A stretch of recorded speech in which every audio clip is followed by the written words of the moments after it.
Hello and welcome to another episode of Video Game Logic. Today's show was recorded on June the 21st, 2017. I'm your host, Gaming Psychologist, and with me, as always, my own little conundrum.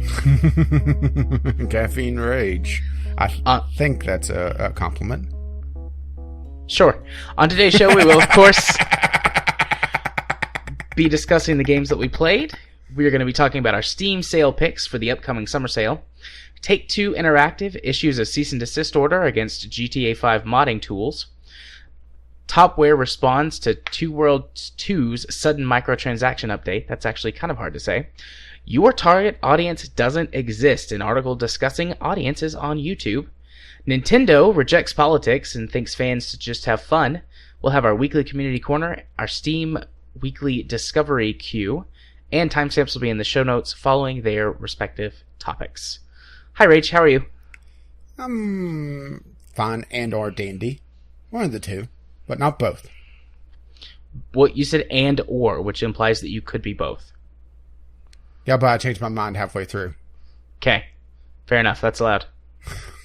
Well, I am both fine and dandy. Particularly the dandy part, because I am a dandy. Wink.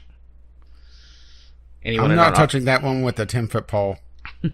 Anyone in our audience who is like 70 or older, you know what I'm saying. And really anyone who has a decent grasp of the English language and double meanings of words, but we will go there. I just did like that little hand wavy thing. I'm doing it right now. You are aware this isn't this isn't a visual medium, right? I'm doing a visual gag on an audio podcast. That joke never gets old. Oh, I'm in an excellent mood today. Anyone who follows us on Twitter knows that we are recording a day late because yesterday was a terrible day and I was tired and grumpy. And if I'm tired and grumpy when the show starts, it's not going to be a fun show. So we took... Yeah, besides, I'm supposed to be the tired and grumpy one. Yeah, so we swapped nights. And I had a great day today. I had a nap. I have had many delicious beverages and foodstuffs this evening, so I'm great. I'm doing thumbs up yet again, another visual cue on an audio show. Off to a good start this week. Yeah, this is going to be quality content. This is definitely going to be a games-filled episode. You have many games on your games played list. Well, this is what happens when we don't have the games we played from on the E3 special, because that's already a game-heavy episode. We don't need to weigh it down anymore. Yeah, that is very true. It is, and we spend over 4 hours discussing many things, so we can't throw in the regular show on top of that. Well, I guess we could. But we already have trouble with people listening to a 4-hour show. Can you imagine them listening to a 6-hour one? Or 8 hours? Yeah. Or we just, have it instead of recording, it's just a live stream 24/7. Yeah. The podcast never ends. I actually am doing some testing. I'm considering live streaming the show as well on the Twitch channel, but I'm still figuring out how to do that. I tried to do it last week when I recorded Straight as a Pretzel, and I really, really fucked it up. All of that stuff was unusable. Thankfully, I also recorded on Audacity instead of just going all in on that, so the show was saved, but yeah, it was terrible, so... it's a shame we don't know anyone that live streams a podcast while they're recording. Oh, wait. I know. I told them that we should hook up. And all I got was a like on that tweet, so... Well, supposedly, what we're alluding to is the Boosters of Space Tape podcast. They are going to have their last Kerbal Space Program episode this coming weekend, which I'm most likely going to disrupt because that's what I usually do anyway. What can I say? I'm a destructive presence in the chat. And they're supposedly going to be going into a more space-themed gaming podcast, a more general topic. I want to be on that show. I want to talk about games like Freelancer and Starpoint Gemini so much. Space games. Yeah, guys, we're please. gonna have to bunk Aki on the head and just We'll replace Aki. We'll take a bad English / Australian accent because he's starting to pick up a little bit of it just through osmosis. Yeah, just living there for a while. Yes, please, guys. I want to be on your space show to talk about space games and space things. You know, I'm being cool. You know, like you can invite me if you want to, but really, I want on this show, guys. Please, please, so much. Thank you. Besides, we've already kidnapped Aki once. Who said that we can't do it again? Yeah. And I remember many months, it might have been a year ago, Million Lights, when they were trying out, what was that other podcast that they did? Like 3 or 4 episodes of? Oh, they've had a couple of podcasts that's gone like 2 or 3 episodes and just died off. Well, it was the space station themed one. Yeah.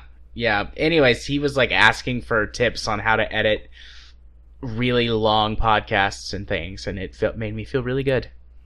Yeah, but why would he ask you? You hardly edit at all. There's a lot.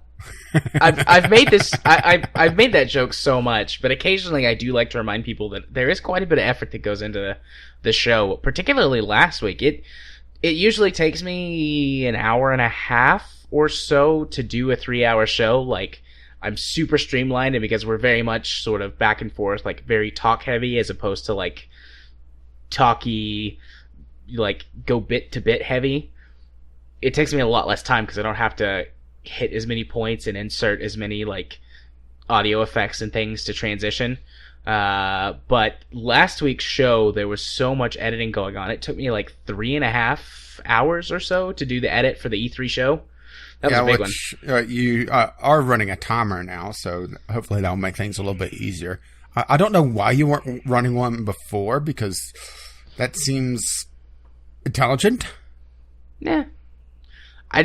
It's one of those things, like you get into a method of doing something and then you don't want to change your method. Even if what you would change it to would be easier, there's still that little bump in the road where it's like, I'm making this change. Plus, I'm also incredibly resistant to change. Ask Katie. I hate when things change. So, even really good changes, I'm like, nope, fuck it. Stay the same. I don't want to change. But that's a personal issue.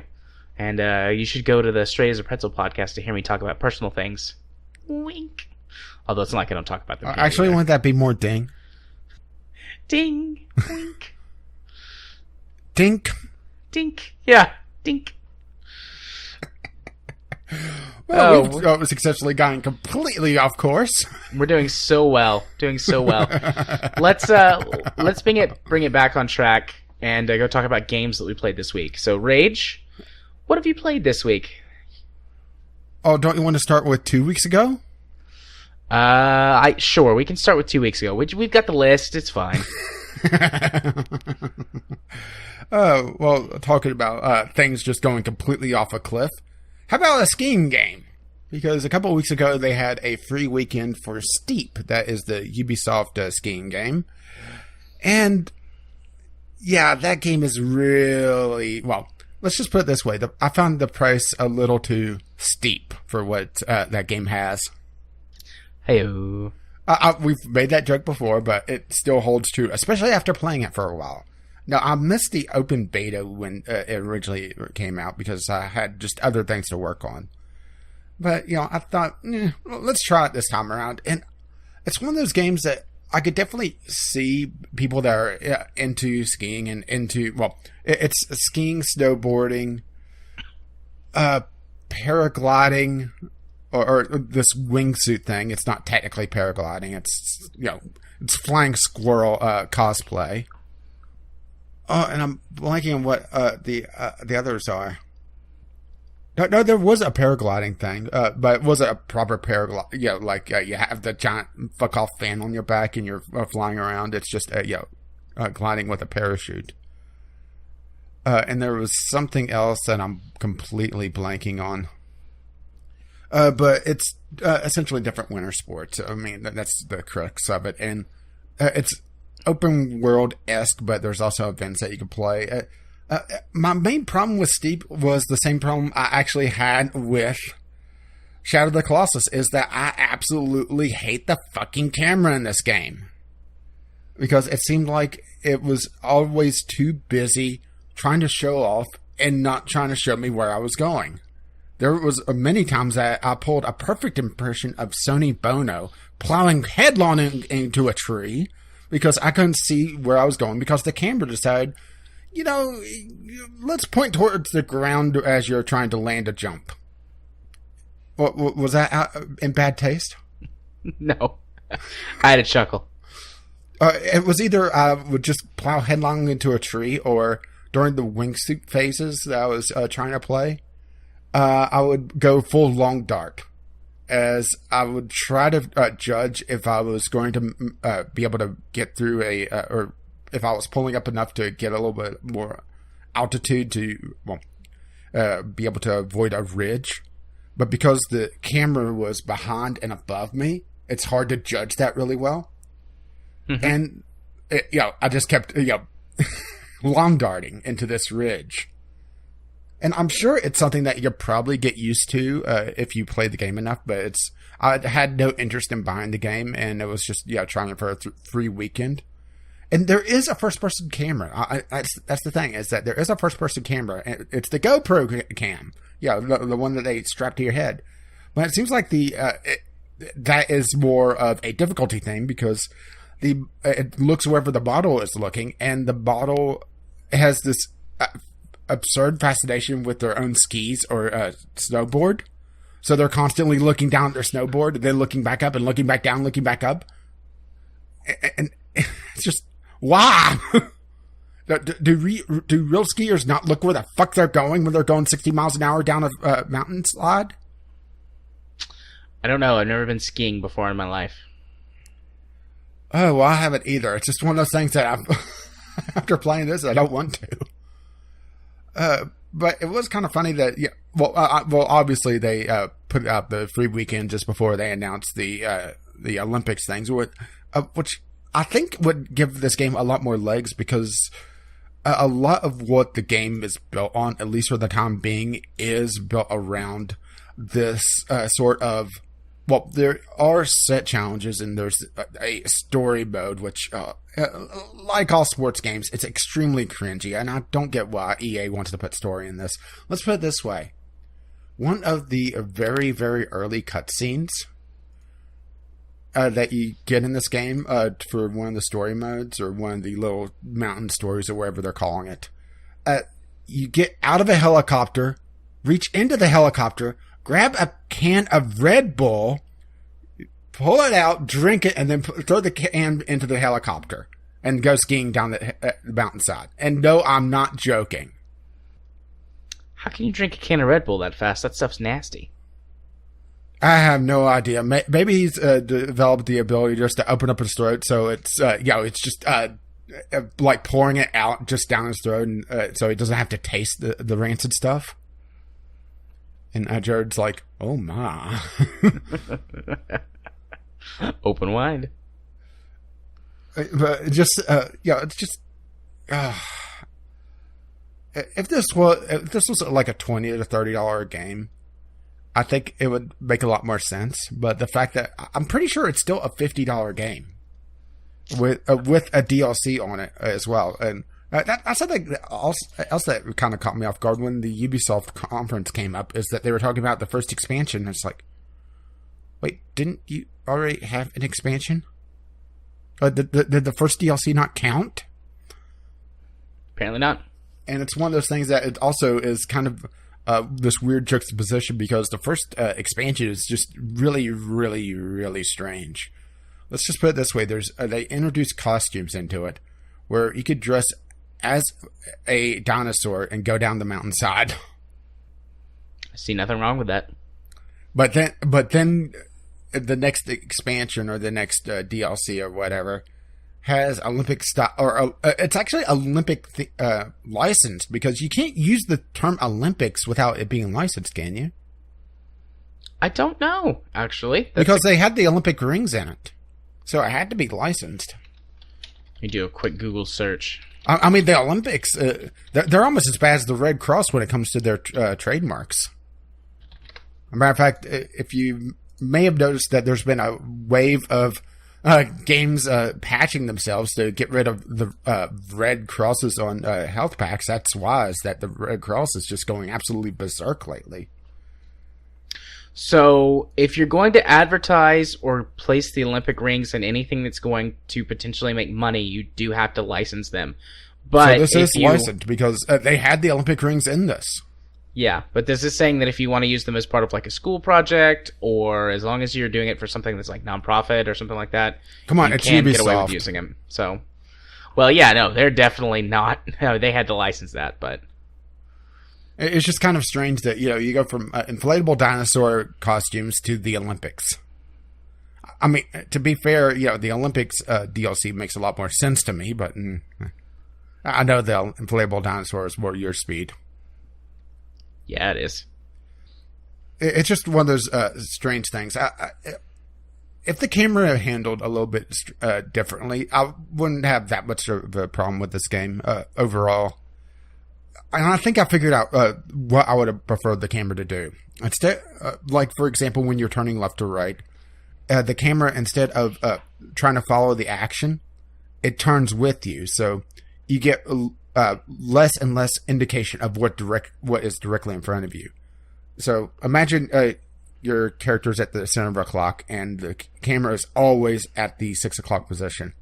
I would have preferred the camera to slowly rotate around to like the 7 o'clock or maybe the 8 o'clock if you're making a hard right turn, to give you a better indication of what is directly in front of you.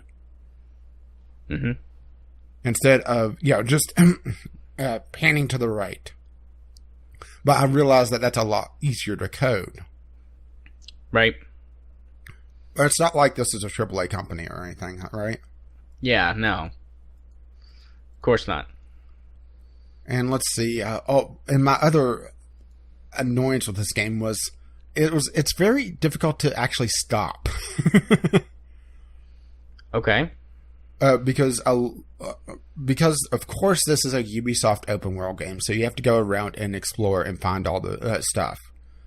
And to do that, you have to stop and look at different drop points on the map.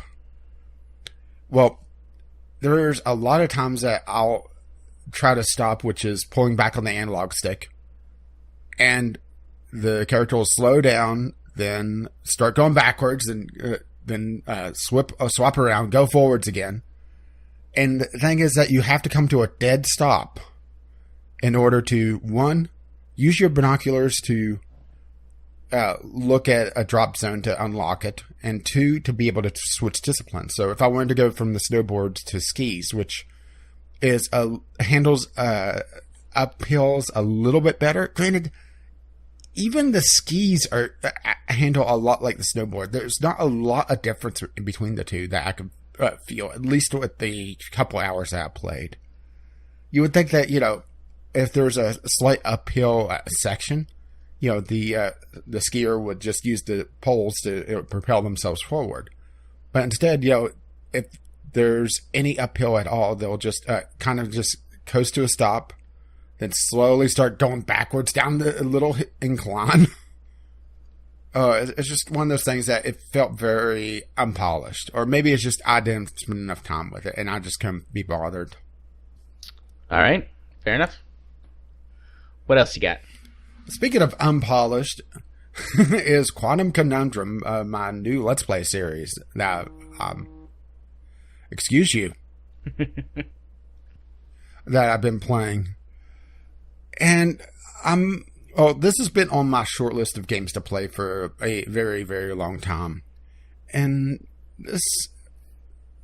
it feels like I was a little deceived on what this game actually was going to be. Because, for one, this is from Airtight Games, or the former studio Airtight Games, because they're a little dead now. And one of the creative minds behind it was Kim Swift. And Kim Swift was one of the game developers that was behind, a game that we may have heard of called Portal. She was on the Portal team. Right. So I was expecting, a physics-based platform or a physics-based first-person game. And what I got was a first-person platform with a lot of physics-based puzzles. Not exactly what I was wanting. And let's put it this way: there is a lot of first-person platforming in this, particularly once you get. The game is broken up into, at least as far as I could tell, 3 phases or 3 different wings of the manor.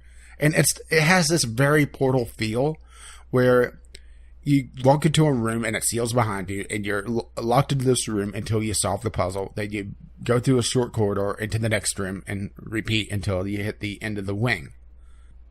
And each room is very sparsely decorated. Like I said, it feels a lot like Portal, but it's not Portal. And not even just the fact that it doesn't have the titular portals in it. It's just that it feels like they had an idea of what made Portal fun, and then kind of erased it off the design document.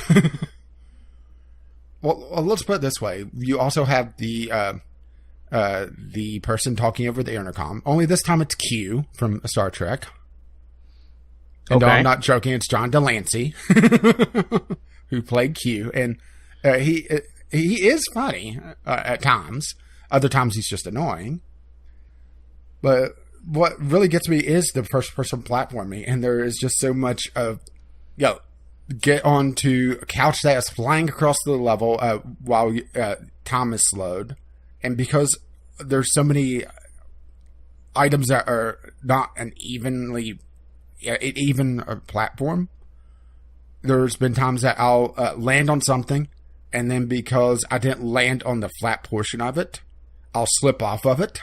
And there's a weird bit of momentum with the movement as well, where it feels like it's built with a controller in mind, so you're having an analog movement. It feels like a low-rent Portal. Only without the... Well, it feels like a low-rent Portal that's a first-person platformer. Not exactly my cup of tea. I'll probably finish it. I mean, I'm not hating it nearly as much as I was hating playing Halo. So, it has that going for it. Yeah, but you said yourself earlier, that's not a very high bar. True, but, it's...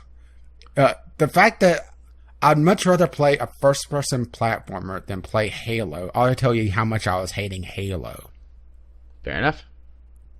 And I'm trying to think of anything else that really stands out about this. Like I said, this is from a now defunct game company. Oh, this is a Square Enix game. So, that's probably why, they probably had some sort of unrealistic sales expectations of this game. Now that I think about that, maybe of exactly what happened with this, because this came out in, I want to say 2012, 2013. A couple years after Portal 2 came out, so it was kind of the high time of the Portal-like games. So maybe Square Enix saw, well, we have Kim Swift. She was behind the original Portal and the student project Decabular Drop, I believe it is. I can never say the first word of that properly, just because it's nonsense, but So maybe they had thought that, this will sell like Portal. We'll get John Delancey. Throw buckets of money at him to, and let him be John Delancey. Yeah. Didn't quite work out for them the way they thought it would. No.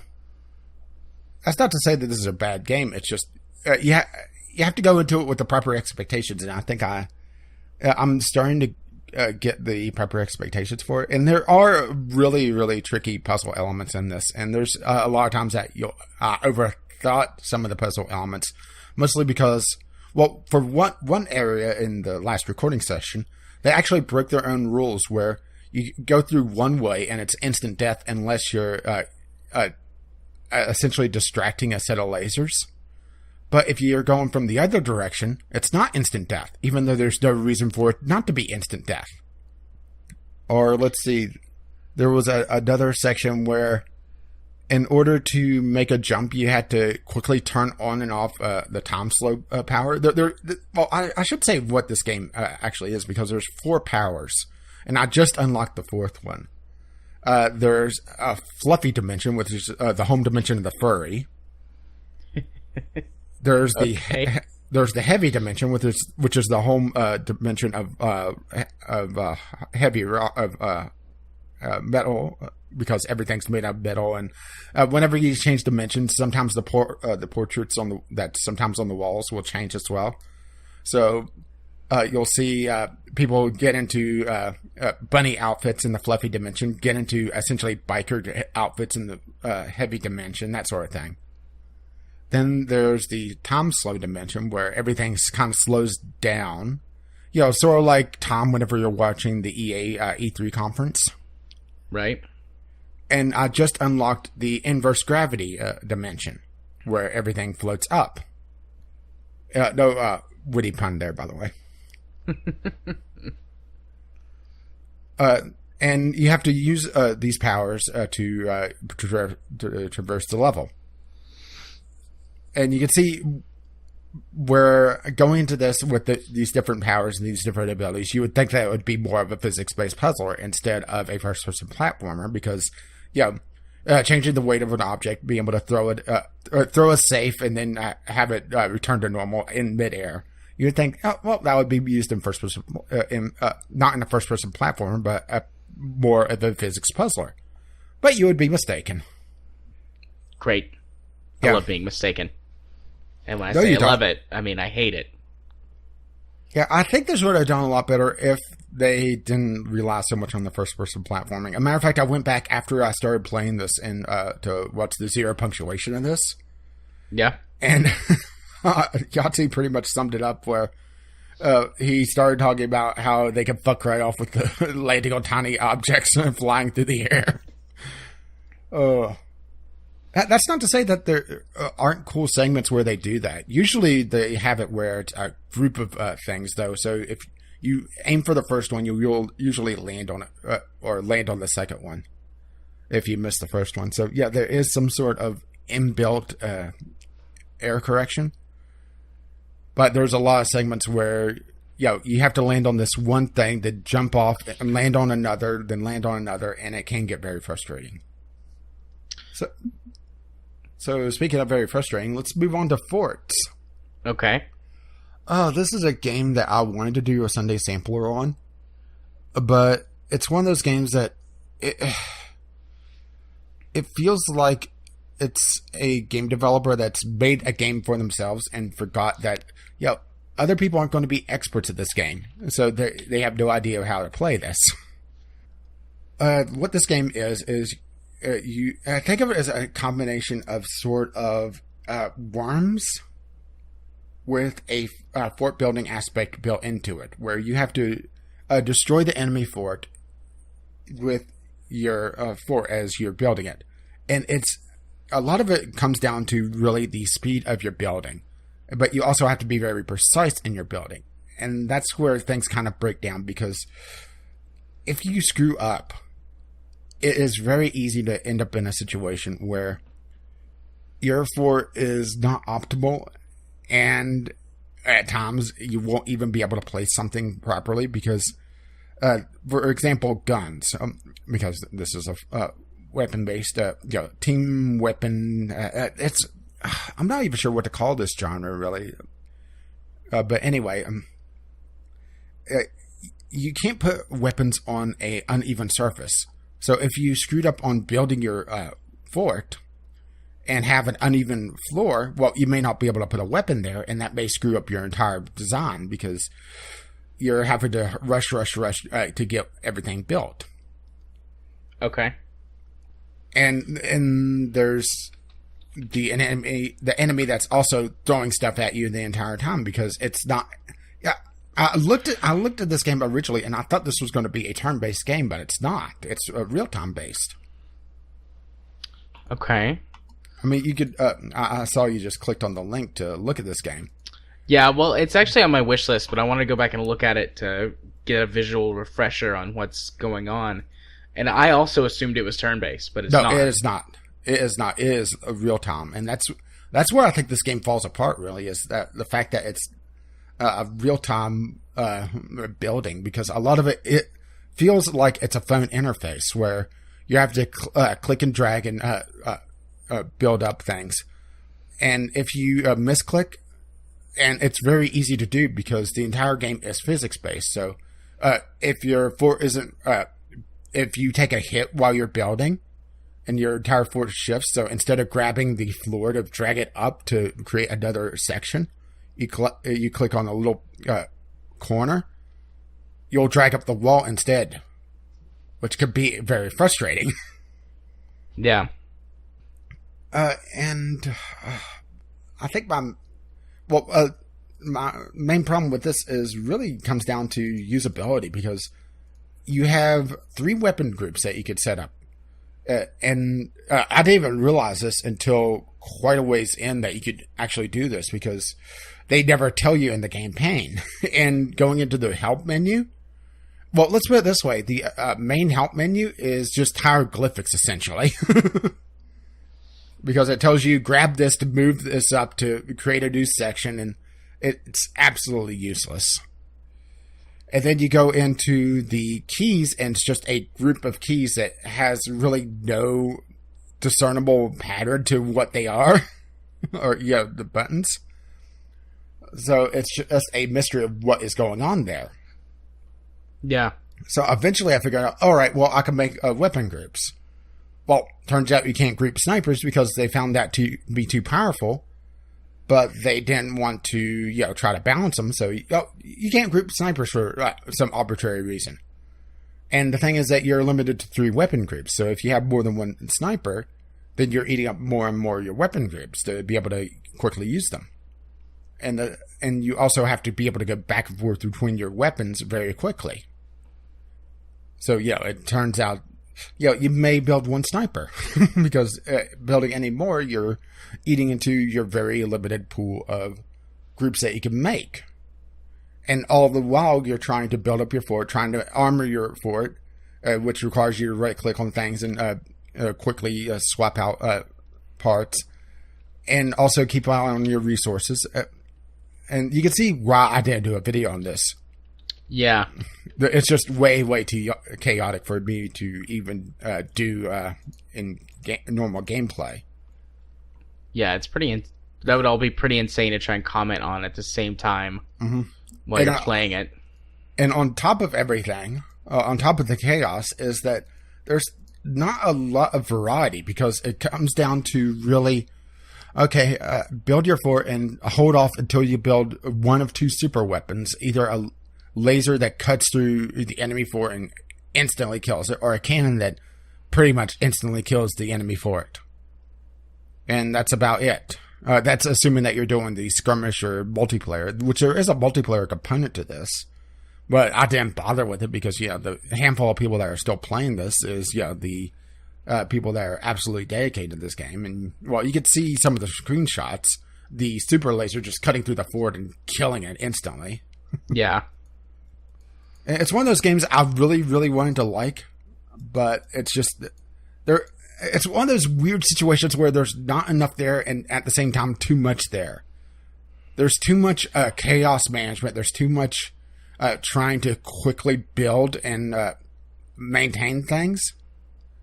And quickly switching between your very, very limited sets of weapons. But at the same time, you're very limited on what you can actually build. You could only build mines in certain areas to generate your resources. You could only have, let's see, there's the weapon shop, and then there's the upgrade station, which the upgrade station takes weapons offline to be able to upgrade them. So honestly, a lot of times I found it to be just kind of redundant, that you could just, throw more weapons or more of that particular type. There's batteries that increases the amount of power that you could hold, a metal thing that you could build up to increase your capacity of metal to be able to repair easier. And then you have 5 different weapons. You have a minigun, which is used usually to shoot missiles out of the air. Missiles, which you could just obliterate the enemy for if you don't have, if they don't have miniguns. A sniper, a mortar, cannon, and super laser, and that's about it weapon-wise. So like I said, it's one of those weird paradoxes where there's not a lot and there's too much. Right. Very strange, huh? Yeah, interesting. I'm not sure I want to buy it anymore. Yeah, I don't know, maybe. To put you off of it. It's one of those things. It's one of those things that, like I said, it's one of those games that parts of it I would absolutely love, and there's a lot to it that I want to like a lot more. It's just if they made it turn-based. Yeah. If they made it turn-based where, every turn you generate your metal and your wood or your metal and your energy and you build up, and then even simultaneous turns I think would have made a lot more sense. Yeah. Or to have take a turn and then there's a combat phase, and then take a turn and there's a combat phase. That would make more sense to me. I don't know. With the Steam sale being this coming week, if it's cheap enough, I might buy. I don't know. I might not. And they just released the Commanders, which is only in skirmish or multiplayer. Which, like I said, the multiplayer, the few people that are playing it, are just a dedicated few. Yeah. And the Commanders are usually just absurdly powerful as well. Yeah. So let's see. How about a nice little fluffy game that I played instead for a Sunday sampler? Okay. Art of Gravity, which is a physics-based puzzler. Of course it is.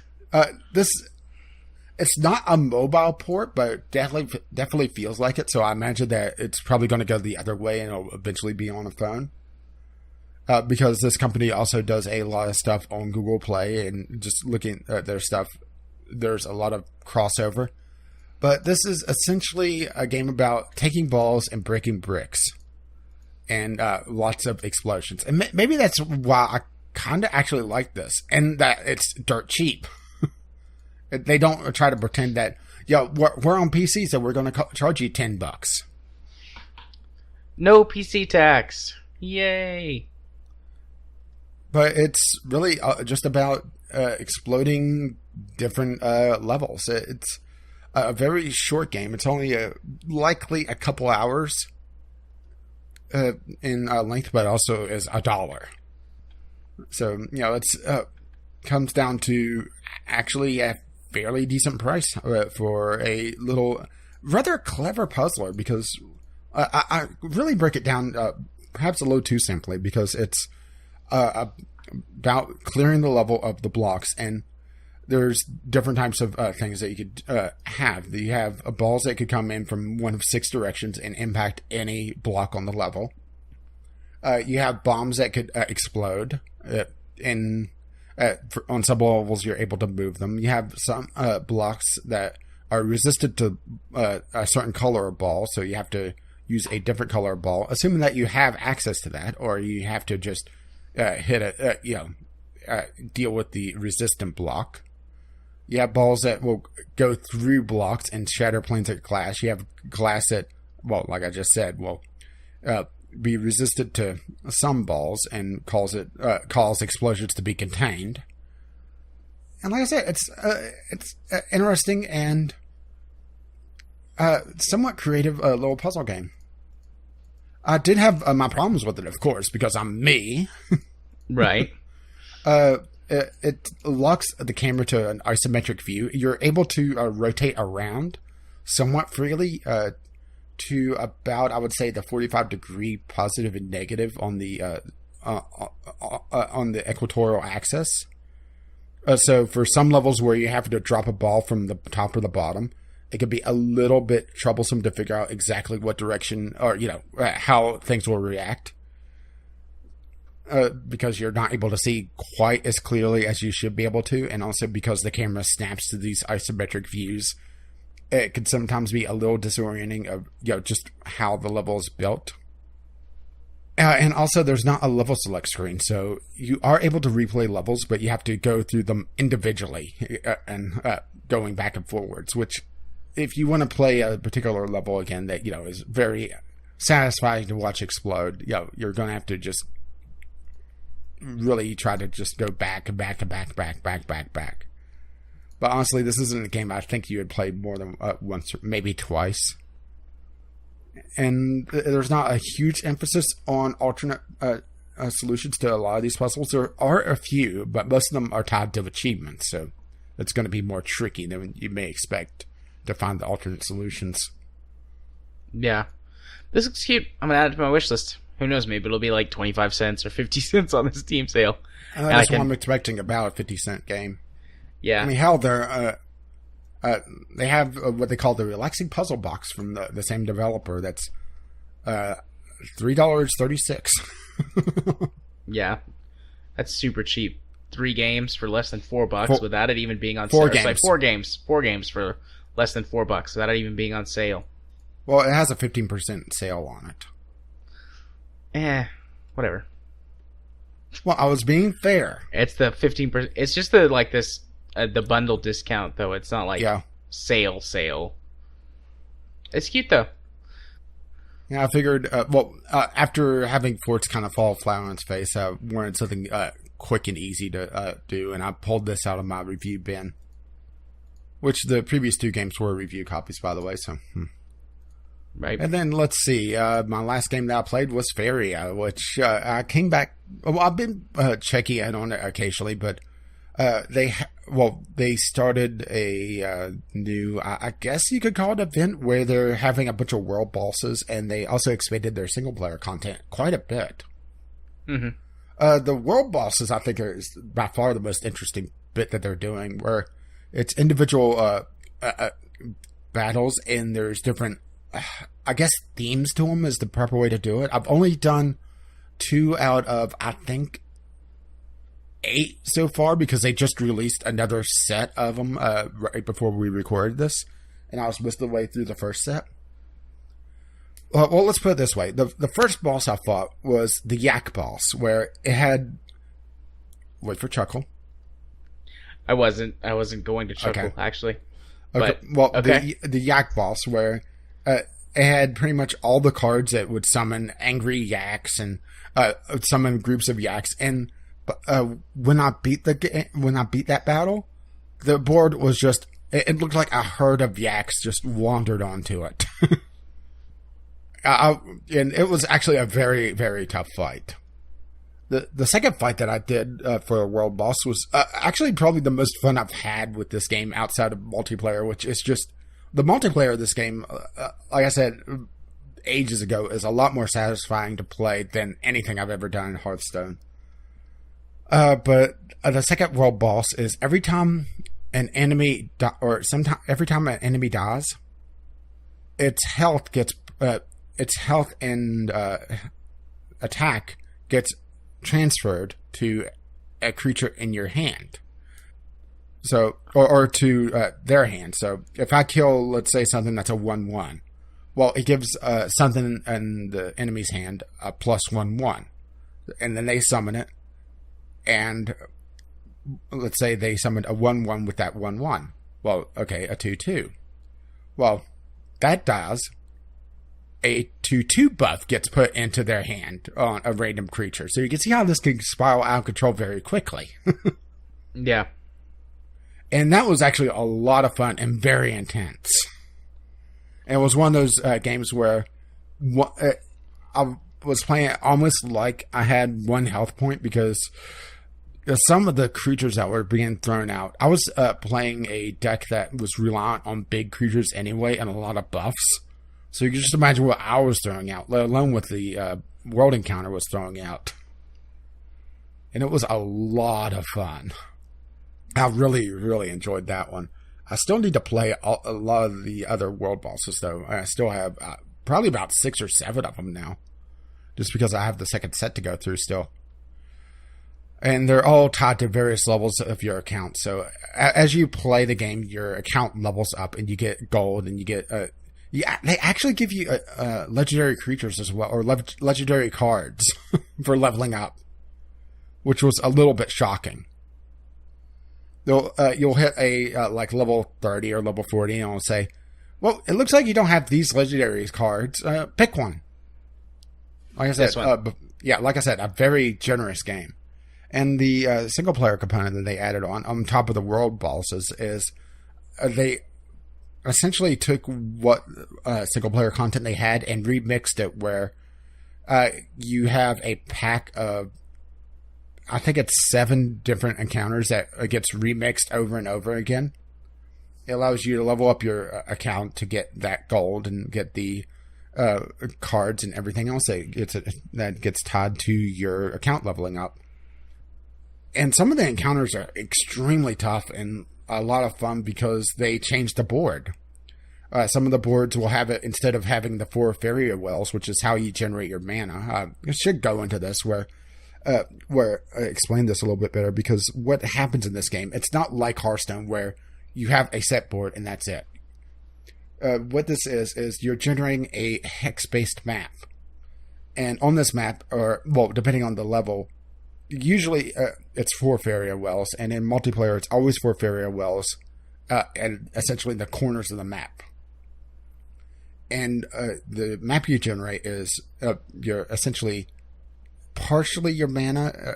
It's essentially your colored mana in Magic the Gathering, where a card may require, this card requires 2 forests to summon. You have to have 2 forest hexes under your control to be able to summon it, on top of the mana cost, which is generated each turn you get 3 fairy or 3 mana.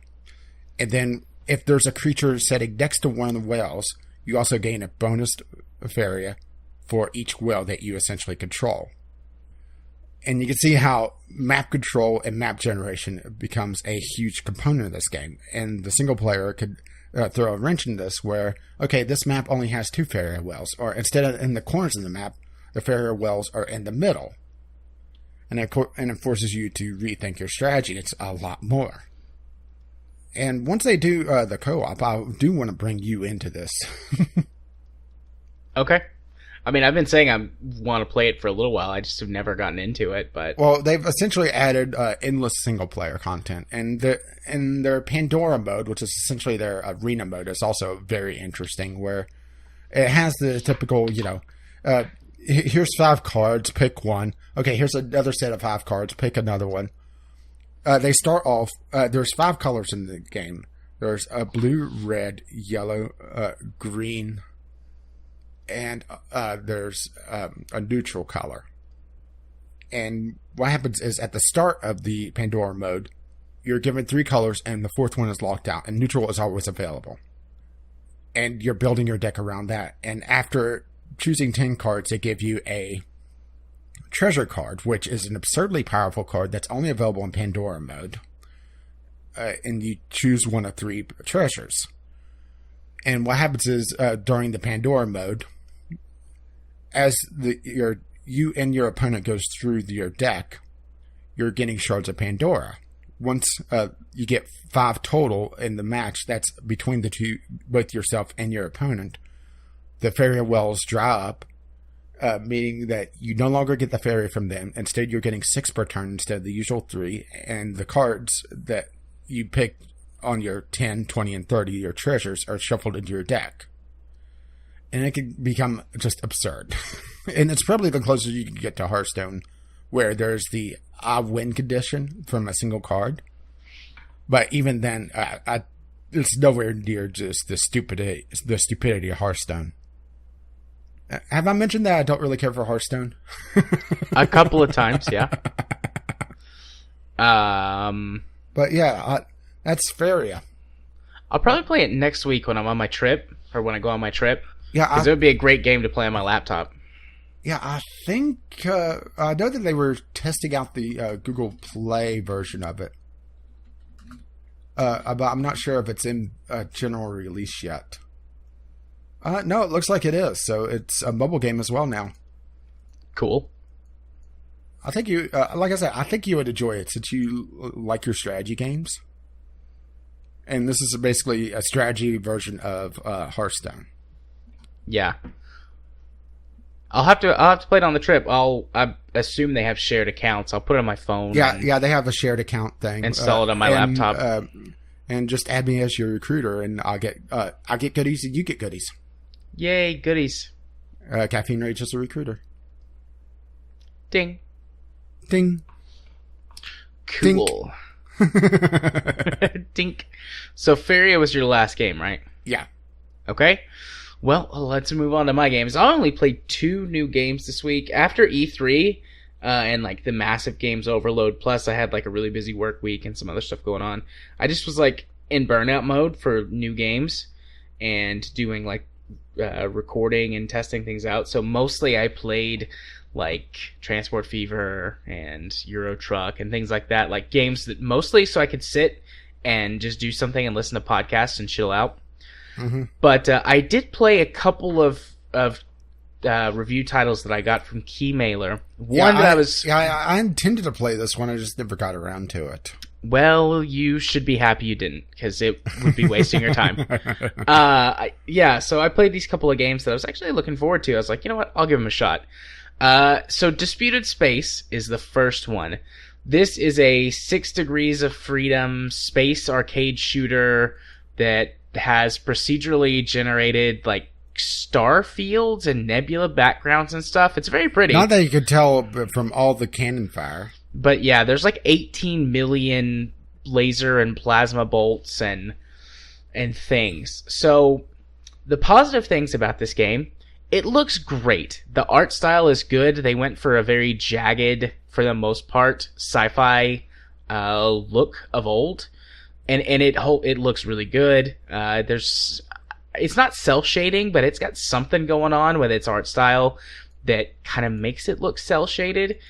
It's gorgeous. I really like it. All of the sounds are spot on, like the laser sounds and the torpedo sounds. And I sure hope the laser sounds are spot on with how many they are shooting. There's a ton of different ones as well, which could be a good thing later when they've worked on it some more.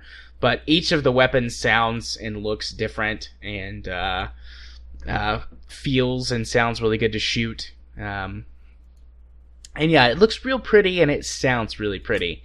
And then after that, the game kind of starts to fall apart. I think that this...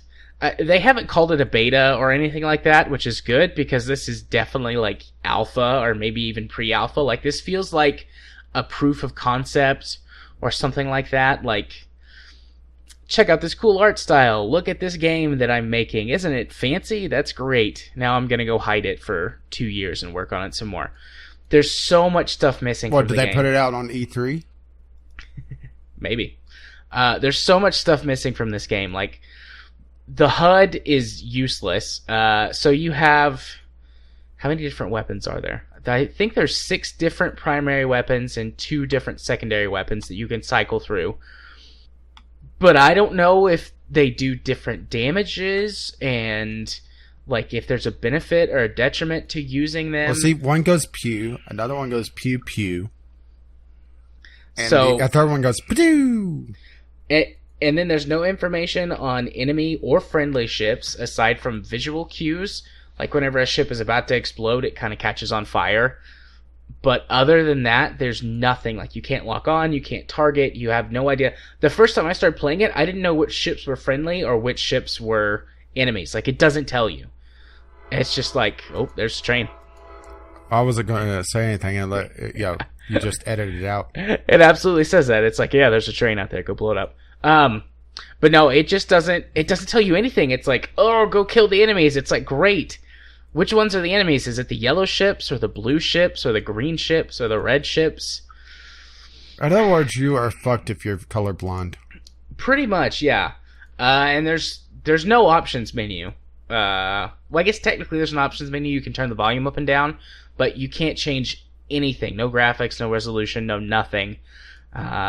Thankfully, it was running at like 1,000 frames a second, so I think that you'd be okay on that front. Unless you have, like, I don't know, a toaster that you're trying to play it on. Or it just doesn't like your hardware. Or it just doesn't like your hardware. So, I mean, there's, like, all of the missions are the same that I've played so far. It's just go blow up all of the bad guy ships, and once you blow up all the ships, you win, and you immediately warp to the next mission. It's just, it's way too early to be an early access game. I mean, it works, so that's better than some other early access games that I've played. And it has a really good art style that is really nice and very coherent and beautiful to look at.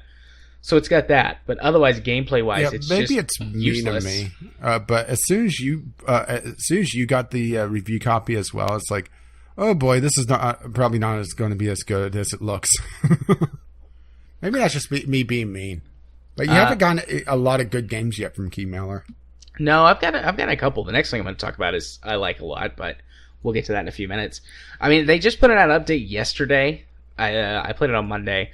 They put an update yesterday that addressed one of my issues, which is your ship is way too slow and takes way too long to go anywhere. And he's added an afterburner, the dev, so that you can go faster. And apparently the homing missiles now track better, but I didn't have a problem with the homing missiles tracking anyways, so I don't know.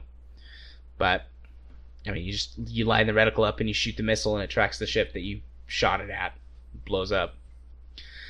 But do you think he's trying to hide a lot of the game's issues just behind thousands and thousands of lasers blasts? I don't think so. I think that this dev... Yeah, I don't know. I went kind of quiet on that for a second because I don't know. Maybe not, now that I think about it. It's just early access has become this thing that very, very, very few games get right. And I feel like this dev is probably young and ambitious and is excited because he's put together something really pretty, because it is genuinely pretty. It looks and it sounds like sci-fi, which is nice, and he's probably like, yeah, people are gonna love this. But the gameplay mechanics and logic just aren't developed enough yet. But because early access says, put it out there anyways, it's fine, you'll earn a few bucks while you develop, then this guy's just like, yeah, sure, I'll do it, why not? Yeah, I'm just trying to find this guy's website. I'm not finding it. Shiloh Games, developer and publisher. I assume that's what he's calling his studio. Let's see what Google has to say. Oh god, that's terrible. It's shilohgames.com, and it's just a website that has lots of screen caps or screenshots of the game on it, with no design. It's just a white page with screenshots all over it. I didn't even find that. I googled it. Do I even want you to... Yeah, go ahead and toss me a link to that, because this ought to be interesting. I did find a Twitter that looks like someone's personal Twitter. Yeah, this is terrible. It's just... There's no web design at all. I made better websites than this in my computer science class in high school. Let's see. View page source. Wow.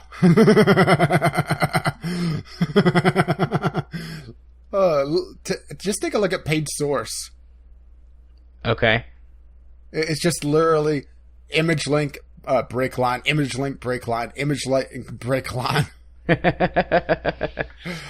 Oh. I mean, I'm not surprised. You can see that just by looking at it. It's more. I wanted to see if there was more behind the scenes, and there's not even a company email or no contact info. I think that's the most damning thing, is that there's no contact at all.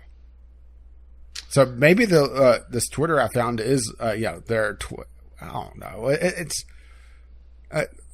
maybe this is going to be a problem going forward because Steam Direct is active now, and we're going to see the influx in July of all the new indie devs that are going to be coming through it, and essentially greenlit everything that was left on it. Yeah. I mean, I feel like this is a good concept. This is a great, a great concept to take to like Kickstarter or something and be like, here's my concept for my game. Here's what I'm really good at art and things, but I'm not so great at designing other aspects. So I need money to hire those people to make this game better. Yeah. But, this guy's just dumped it on Steam. I mean, it's receiving pretty quick updates since it was launched. But so hopefully he continues to work on it, but I have very little faith in these games anymore in early access, so Oh my god, you are becoming me. I really like the art style. I hope that it becomes a decent game. I hope that they put some work into it, but I mean, only time will tell. I'll check back in 6-8 months. See where it is. 2 more updates and the game just goes dead. Like, I would say a good half of these indie early access games. Yeah. Which I think that's going to be a big problem coming forward, is that we see so many of these early access games just die on the vine. And it's going to break confidence of the early access program. Not that there's a lot of confidence there to begin with, but still. Yeah. So the other game that I played is Galact Quest.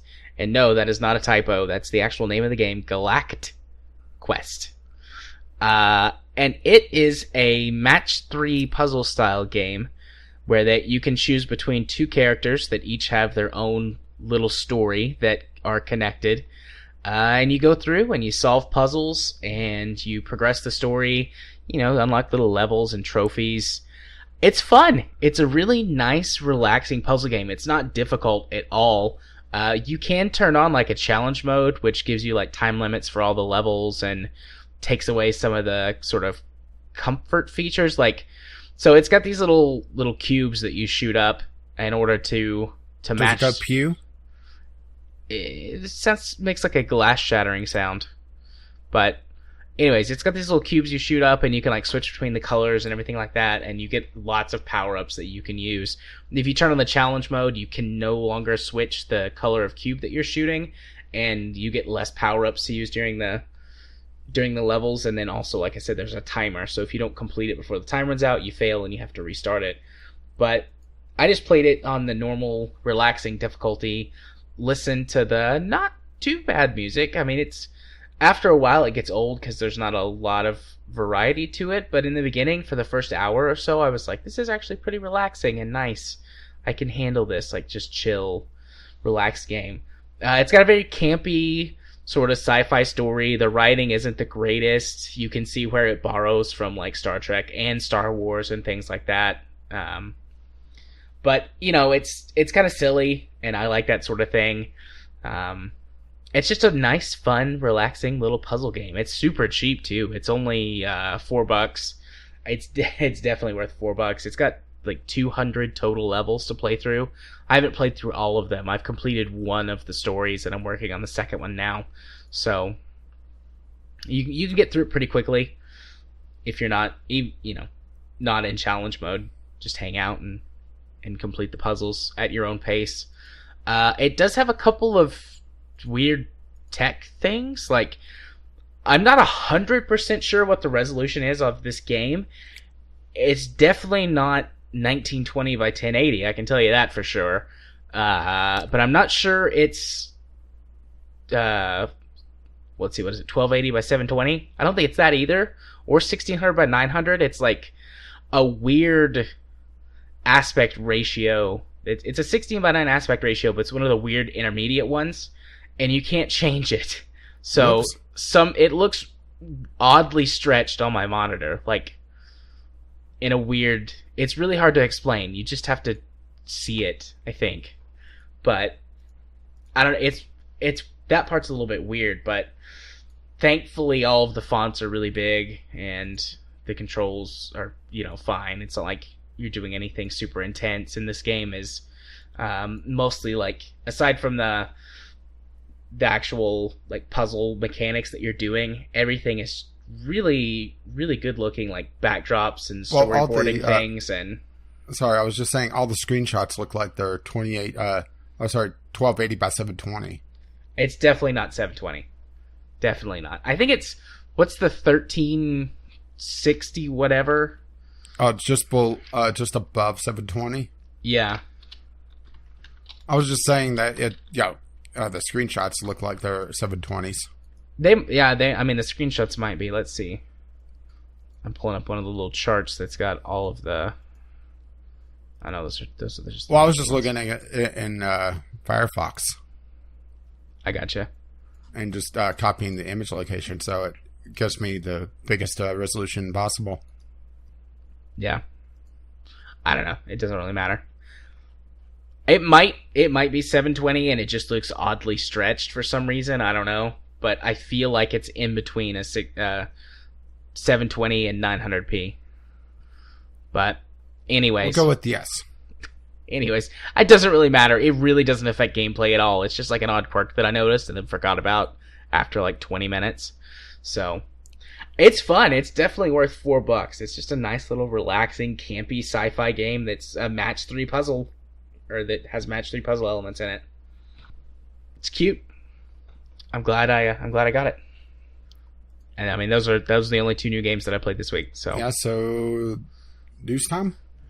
No, we're gonna do our right. Steam more games. Right. games, and more games. We're gonna do our Steam sale picks. So Rage and I went through and just picked 5. Did you do 5? I did 5. Did you do 5? Yeah, 5 games that we're really interested in for the Steam sale. So we're just gonna take turns and talk about the games that we picked out and why. Yeah, and my picks, it was tough for me to do because usually I go based on what the actual sale price is. Yeah. And sometimes it's something I want doesn't get a good discount, and something else that is lower on the list gets a better discount. It's like, well, that looks better. Yeah. This was really difficult for me because we've got several lists running of games that we want or need for the show. Like, there's the big multiplayer list that I've been putting together with everyone's help. I've got quite a bit of input on that list. Thank you guys very much. And there's like 30 games on that list, which I've got to do something to pare down. Yeah, that's way too much. The top picks. I think I'm just going to go, once the sale starts tomorrow, I'm going to go through the list, I believe, and check out all the prices and use that to help determine which games are going to be the top of the list. But I mean, eventually all of the games on that list will be played as part of our multiplayer nights on Fridays. So those are things that you should definitely keep an eye on. Anyways, but I'll go through and mark the ones that are the most important based on their price and kind of how much I want to play them, because, you know, every once in a while it's a democracy and I ask what people want to play, but like 99% of the time I'm just like, yep, we're playing this game. Anyways, Rage, what is your first pick? Well, my first pick was a game you looked at, like, how did I not see this? Yeah, I've never seen this game before, but I'm glad that you have. It's called Brick Rigs. It's essentially BeamNG, which, if you don't know what BeamNG is, it's a sandbox, realistic driving game, meets Lego bricks, where you could design and build your own Lego vehicles, and they show everything from tanks to trains to a space shuttle. Literally a space shuttle. And drive it around and destroy things. And it's all physics-based, so if you wreck your car, it explodes in glorious Lego destruction. And like, it's a very interesting idea. There's actually not a lot of Lego building games out there, is there? No, there's a couple, but I mean, most of them went the sort of Minecraft. Yeah, not a lot of them are vehicle based. A lot of them are the Minecraft style. Even the official Lego one, Lego World, it's more of a Minecraft open world RPG and not going around building vehicles. And this is an early access game, but it is getting at least somewhat frequent updates. The last one was in May, and they're supposed to have another one in July after the Steam Summer Sale. And it also starts off fairly cheap for an early access game like this. It's $15. So if it does go on sale, I'm not sure if it will, just because it's an early access game. I'm expecting it to drop to around the $10 range. Yeah. Yeah, I mean, I put this on my wish list. I don't know if I'm going to buy it or not, like I said. It may end up being a Friday thing. It might be. It does have multiplayer. It might be. I might put it on the list. I don't know. We'll see. It's definitely on my wish list now. Okay. Well, my first game is Warshift. I think this is the only indie game on my list. Well, no, there's another one. Actually, there's 2 more. Okay, so that's not true. I was going to say, I only have 1 indie game on my list. I went all AAAs this time, but no. Anyways, Warshift is a game that's a mix of real-time strategy and RPG elements. So there's the top-down grand strategy section where that you can, set up your troops and your strategic elements and everything and figure out what you're going to do. And then you can jump down and take over one of the vehicles, or, well, many of the vehicles, to actually take part in the combat. And I'm a huge fan of these kinds of games. I've played Carrier Command, which is just like this. It's very much like this. I've played... I can't remember the name of the game. It's a much older game that does this sort of thing. And there's only been a couple of titles that I've ever seen that do it other than this, and most of them do it poorly. But yeah, Warshift, most of the time, this type of thing is just a gimmick. Maybe it'll be useful for a very particular thing, but it's not that often. Yeah, but Warshift looks like it. I mean, with that being the main focus of the game, it looks like it's going to be right up my alley for this sort of thing. So it's also pretty cheap, starting out at $13. It used to be early access. I mean, it's full release now, but whenever I put this on my wish list last year, it was in early access at the time. So I have high hopes for it. I mean, this is probably one I'm going to buy regardless of what its sale price is or anything like that. I mean, it has a multiplayer aspect, but with me kind of going into it dry, I'm not sure I'm going to put it on the list of recommended multiplayer games, but who knows? But this is definitely one that I am for sure going to buy regardless, because I've had my eye on this game for a long time. It was near the top of my wish list, like the sorted portion of my wish list that I actually care about, not like the 1,000 other games that are just on there. And I usually buy the number one game on my wish list every sale, regardless of what its price is, because I've placed it at the top for a reason. So really looking forward to this game. I hope it doesn't suck. All right, well, it's my turn again with Darkest Dungeon. This has been on my wish list for quite a while, actually. I think all the way through its early access portion as well. And this is essentially a mixture of dungeon crawler and town management, where you're building up your troop of dungeon crawlers to go down into the darkest, deepest dungeons and get loot and try to progress the story. It does seem like it's had some issues with over the course of its early access phase, because I'm looking at its reviews and it's mixed with very positive overall. So that tells me that something happened in the early access phase that maybe they changed some mechanics or something. I'm not sure. And it did just recently. Well, it's on sale right now, but it's kind of foolish to buy something right now, because even though it is 60% off, it's you still get something back if you buy it during the sale. So yep. But it's one of those things that one of the reasons why I haven't gotten this is that they want a premium for it. It's normally $25, and that seems a bit high for this type of game, to be perfectly honest. Yes, I realize that it's one of these games that is really long in the tooth, that you get a lot of content out of it. But it's also one of those games that if you don't hit the ground running, you could end up where it just becomes a grind and not very fun. And I just don't want to risk that much money on it. And one of the big criticisms I had heard about this game is that the end game starts to get very grindy, particularly if you get an unlucky roll and lose your main crew. And that's kind of put me off of it. Really pulling the trigger on it in the past. So it's on the list again, and we'll see how it goes. Awesome. Yeah, this is a game that's been on and off of my wish list too over the last couple of years. I think it's been. Yeah, really. It's been out, in early access and then out for a while now. So. Yeah, and the expansion just came out a couple of days ago, I believe. Yeah, it's on my list right now, but I don't know. Yeah, matter of fact, the expansion came out June 19th, so 2 days ago.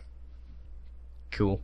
It's going to be one of those wait and see how the sale goes, because if it hits another 60% off, maybe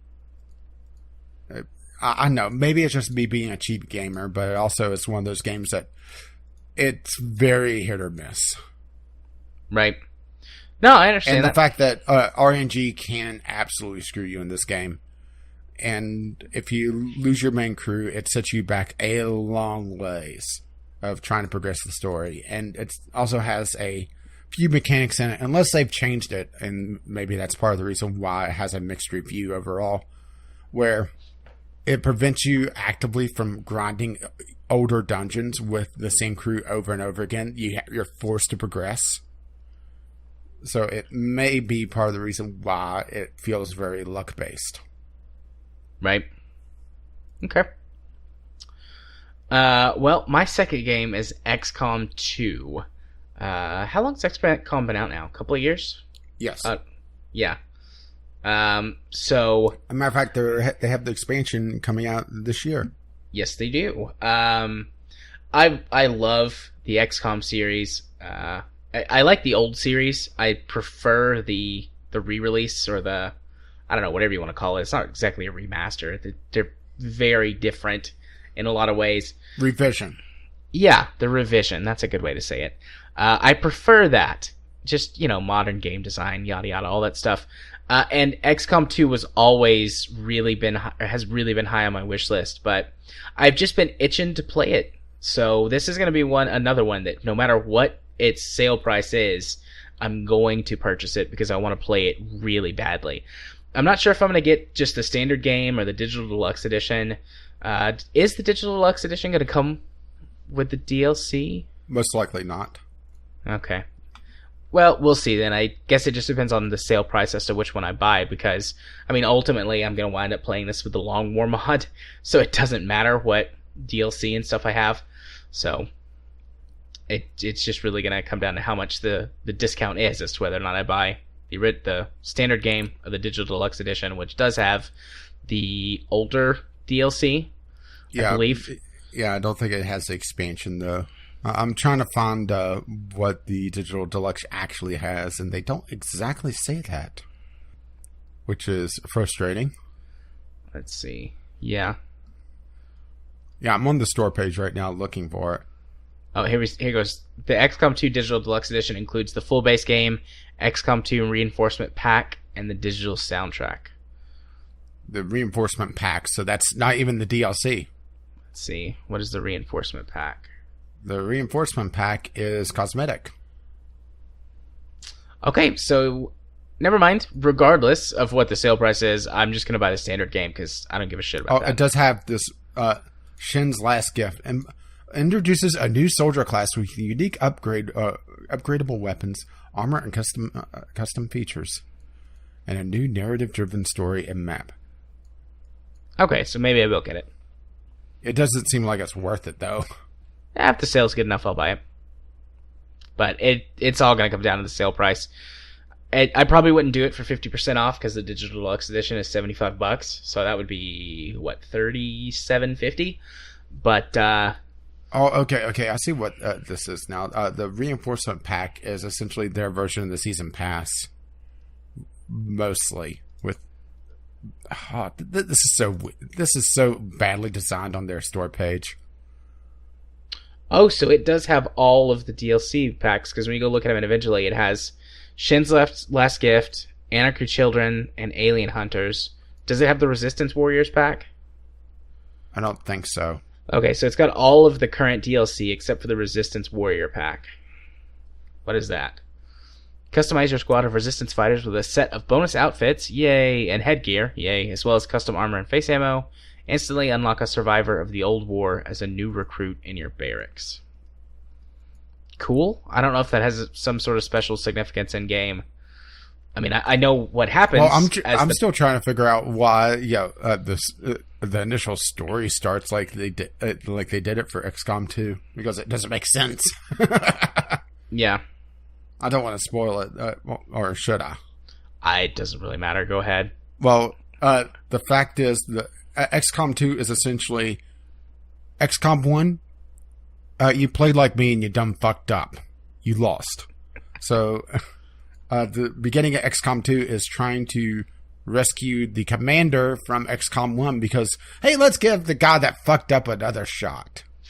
Yeah, except in my timeline, I won. I beat the shit out of those aliens a bunch of times. I only played XCom 1 a couple times, and I never spent enough time with it to get the base building down, so I always started to fall behind. Yeah. I've played through XCOM 1 several times on multiple difficulties. I've never done an Iron Man run, but other than that, I've beaten the game on the next highest, or like with all the other high difficulty stuff on, so it's fun times.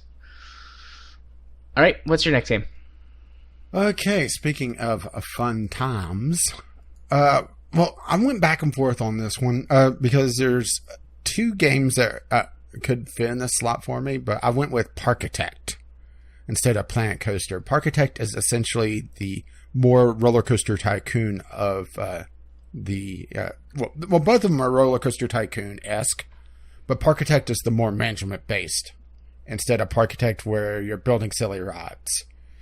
And it's, like I said, it's something that I went back and forth on this one because both the games look good. It's just this one looks like it's more up my alley, where it's more focused on the old style of Roller Coaster Tycoon.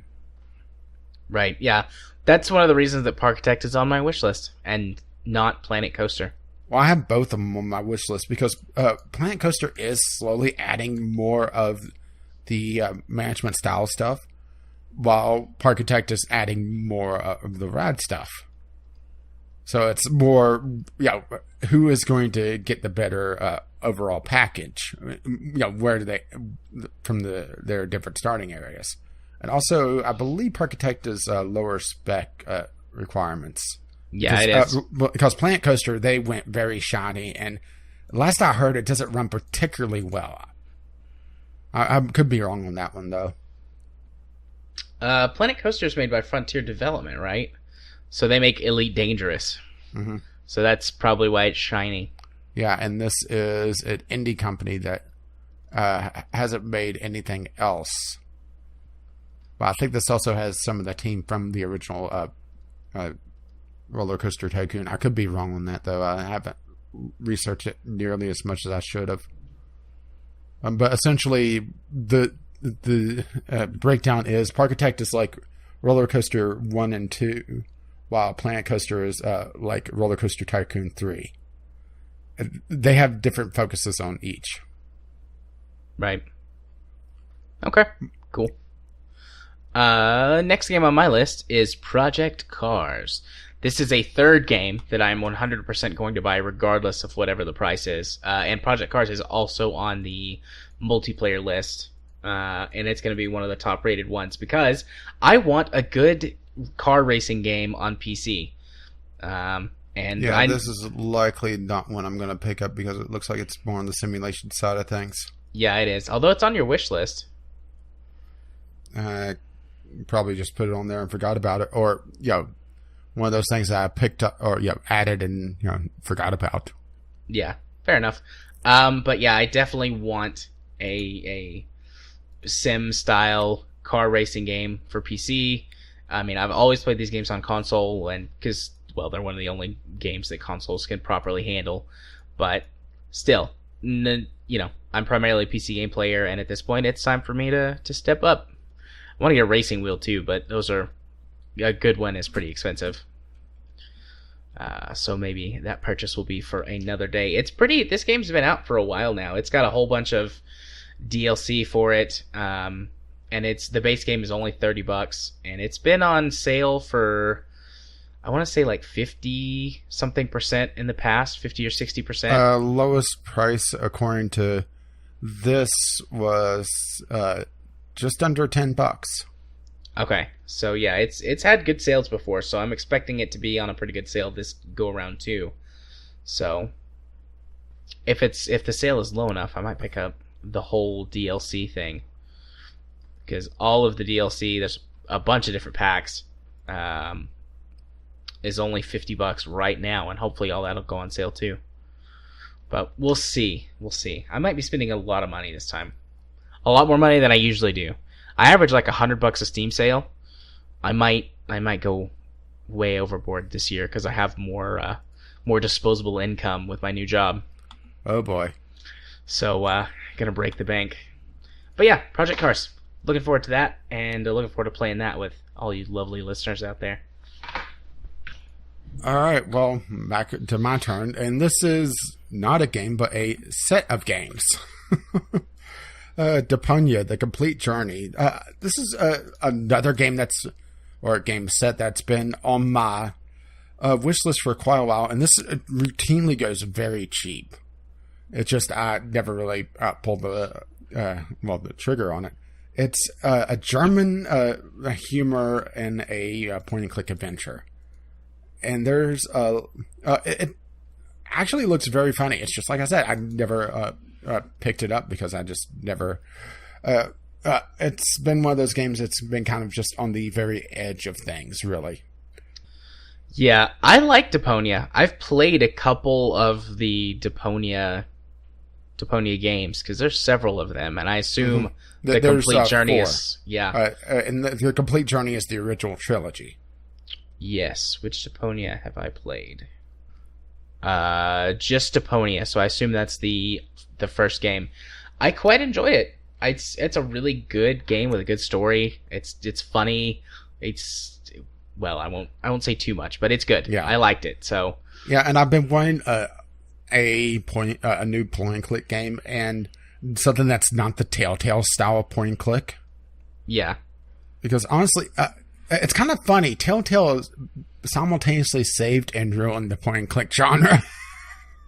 Yeah, because originally their games were very heavily inspired by older point and click games, and they slowly moved more and more into more of a third person narrative, or I guess second person narrative, actually, because you're kind of just looking into the scene and controlling someone most of the time, at least. And it's kind of a strange crossover between how they've changed things, and you don't really see too many point and clicks that of high quality like the Telltale used to do. Point and click has turned into almost one of those genres that has just been thrown to the indies that just shit all over it, because it's an easy thing to do, you know? Yeah. I'm currently looking up second person point of view to see if I can figure out if it's a second person game or not. This is actually kind of complicated, and second person point of view is a little bit weird, and since I'm not like a huge literature English person, I would have to stop and take several minutes to read through this, so I'll just skip over it for now, and I'll come back and figure it out later. My next game on my list, if you are done. Yeah, I think I'm done. There's not a lot to talk about on that one. Okay. Even though it is technically breaking the rules, and it's 3 games instead of 1. Yeah. But honestly, it makes more sense to pick up the entire trilogy, because it usually goes cheaper than the individual games. Yeah. So my next game is the first game on my list that I'm not sure if I'm going to buy or not, but it's really high on my list of my actually curated portion of my wish list. Excuse me. And that game is Tyranny. Tyranny is an top-down isometric view, old-school RPG. And normally I don't care very much for this type of game. In fact, normally I despise this type of game. Yeah, who are you and what did you do with Jared? But the theme for this game is that you are one of the bad guys. And, I mean, it's after the bad guys have won. And you are one of, like, the top generals in the army of the bad guy. And you just get to play the worst person and just be evil. And typically whenever I play games, I play the good guy, or at the very least like neutral, and just try and serve my own interests. But every once in a while I get a mean streak, and this game is just like the embodiment of that. So I'm very much looking forward to just being the worst person ever. And in other words, you're gonna be like the Voltaire song, when you're evil. Yes, indeed.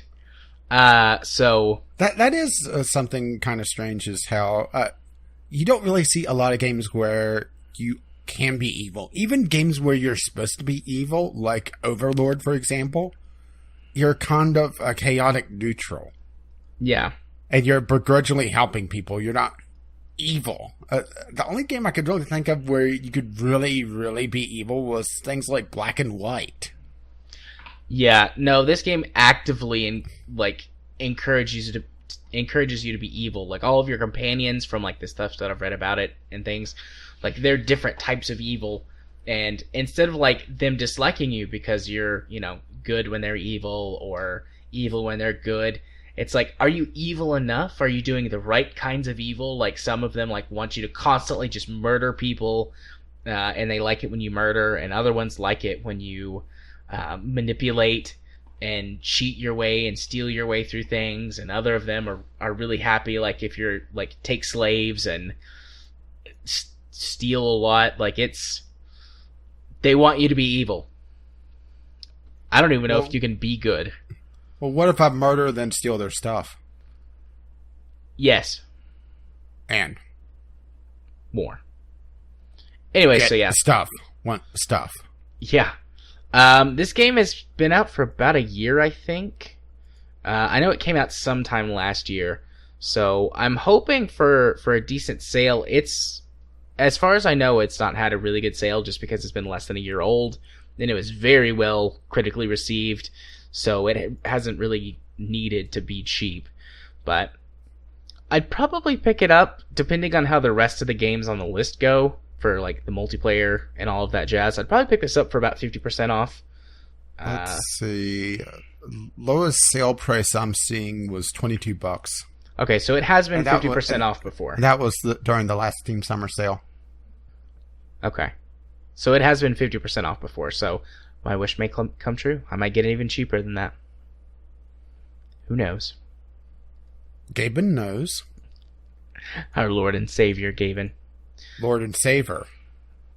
Super Saver. Alright, so what's the last game on your list?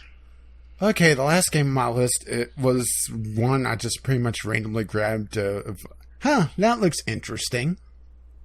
And I think you said about the same thing about it. Is Stable Orbit. I have a lot of early access games on my list, don't I? Yeah, I mean, we both do. But Stable Orbit, like I just mentioned, is an early access title where you are managing the International Space Station, essentially. Or, an International Space Station. And trying to keep astronauts alive and build onto it.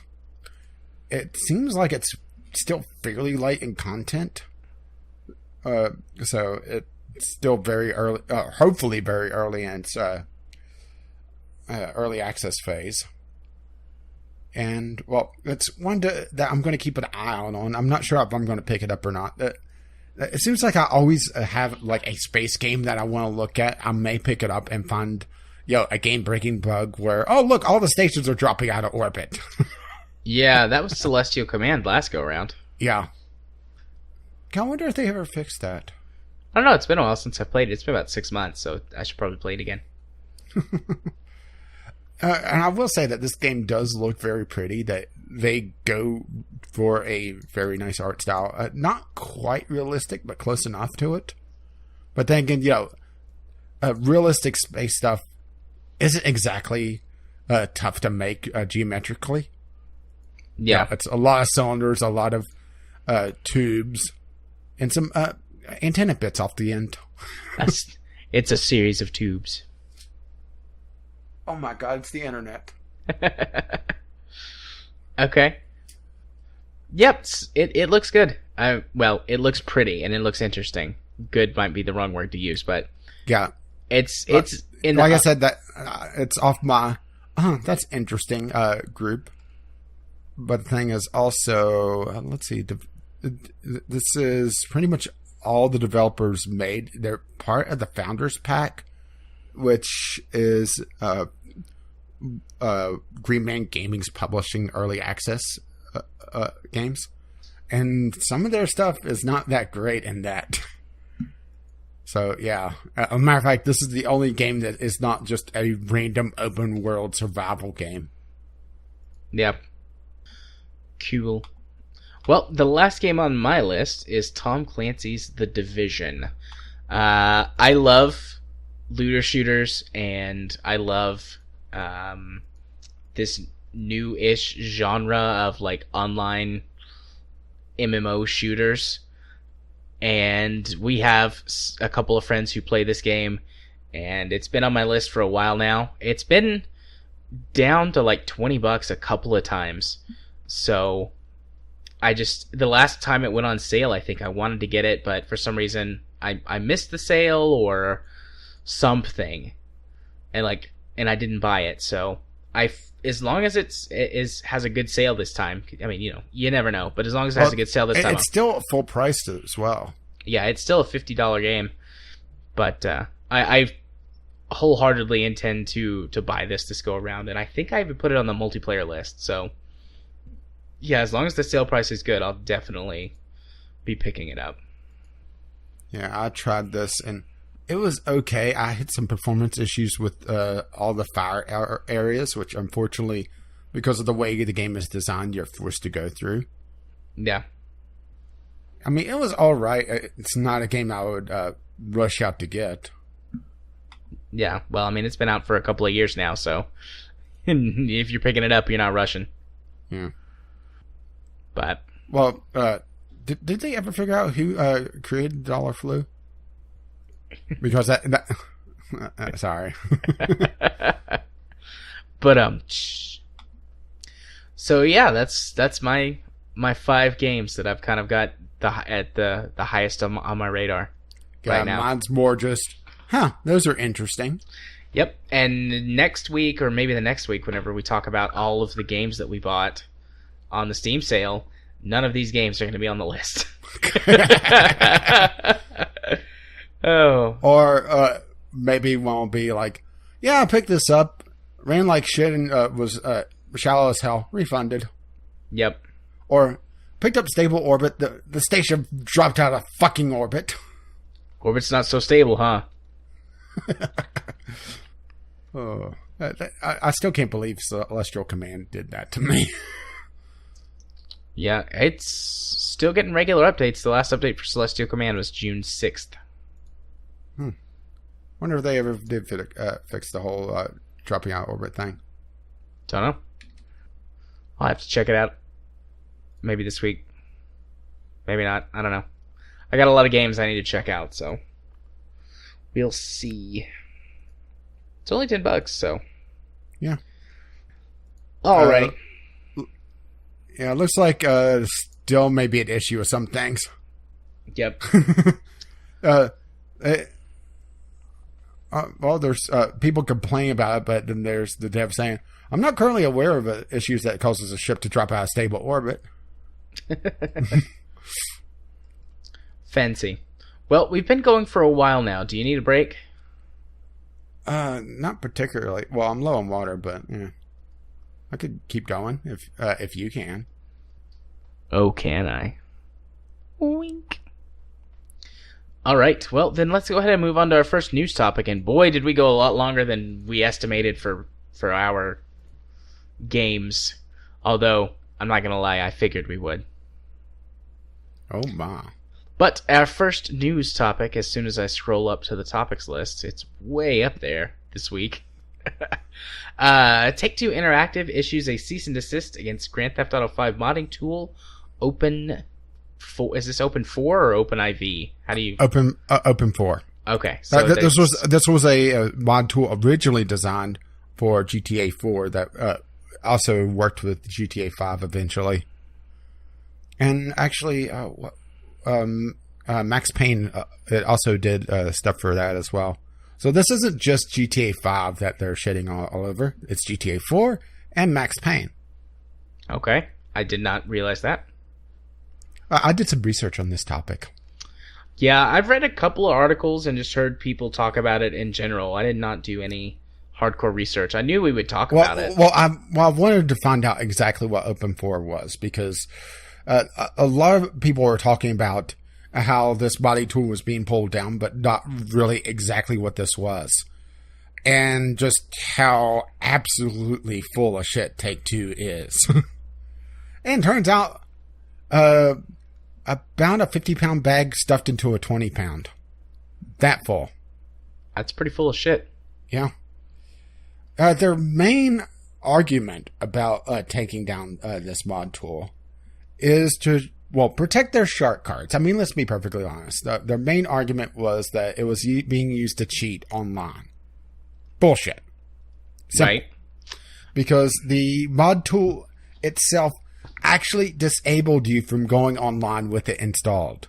Yep, I was aware of that fact.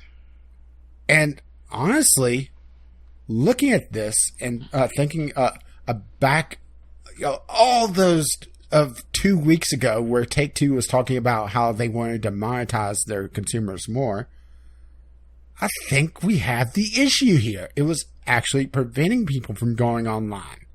So people that were using these mod tools would have their online experience completely disabled, so they couldn't accidentally go online and get banned. But it was preventing them from going online, so there was no reason for them to buy these shitty shark cards. So, yeah, can't have that. I know, I'm going conspiracy theorist on this, but otherwise it makes absolutely no sense. So, I have to go way out there to try to make any heads or tails of this. Outside of the whole random lawyer on their team gets a wild hair up his ass and goes off the rails. But if that was the case, then Take Two would have repealed this takedown, the cease and desist. And they didn't. Okay. Yeah. I'm not sure where to go from here. Yeah, it's one of those weird things that, what the hell? Even Rockstar's statement saying that it's wrong that Take Two shouldn't be doing this, but they have to back their publisher. Yeah, it's one of those weird areas where why? Well, also, and that's why I'm going into kind of the weird territory of almost conspiracy theorist, trying to find some reason for this outside of just stupidity. But maybe that's the whole thing, is that I shouldn't be contributing this with malice when incompetence is just as good an answer. Yeah. Well, the main reason that I'm we put that we would talk about this for a while, but once you actually start talking, I got to thinking, this is a big deal, but it's a big deal, but there's not a lot to talk about because the mod tool Open4 is gone. They don't have the money to fight this, and they said that it makes no sense to fight this because they can't get a monetary gain out of it. It's just wasting their time to do it. So they shut up shop. They shut down. And they're in the show notes, I'll have a link to a copyright lawyer saying that that Open4 has every right to exist because mostly due to an implied license from Take Two allowing them to operate for so long. Yeah, I mean that's the 20-second gist of a 20-minute art or 20-minute video, but that's the entire thing of it, is that this absolutely sucks for gamers, and there's really nothing that can be done about it because it's a AAA company or a AAA publisher just hammering away on a fan project. We've seen this time and time again. I mean, look at Blizzard. Pretty much any. Well, I was going to go with Nintendo. Oh, yeah, no, Nintendo's the worst, and then probably Blizzard's the second worst. Yeah, I mean, literally any fan project, which I realize, fan project is not the same as a mod tool used to create, mods for single-player games. But it's the same basic idea of these AAA companies not really understanding why people are buying their games, and just watching. Well, it's a weird area because we're seeing the player base for GTA 5 just skyrocket, but their reviews just plummet. Yeah, I mean, well, there's a huge modding community for this game. It's Not anymore. Well, no, but I mean, it was especially on the PC market. Like, I mean, that's again Grand Theft Auto. Well, perhaps not as big as the Elder Scrolls series or the Fallout series, is a game that has all of these games have very long tails because of the active or the once active modding community. I mean, this wasn't the only modding tool. This was only the most useful and the biggest. Yes. There are a couple smaller ones out there. And I'm not going to pretend that this has completely broken the back of the modding scene for GTA 5 and GTA 4, you're not going to see any updates. Most likely, they'll break the mod tools that are out there for it.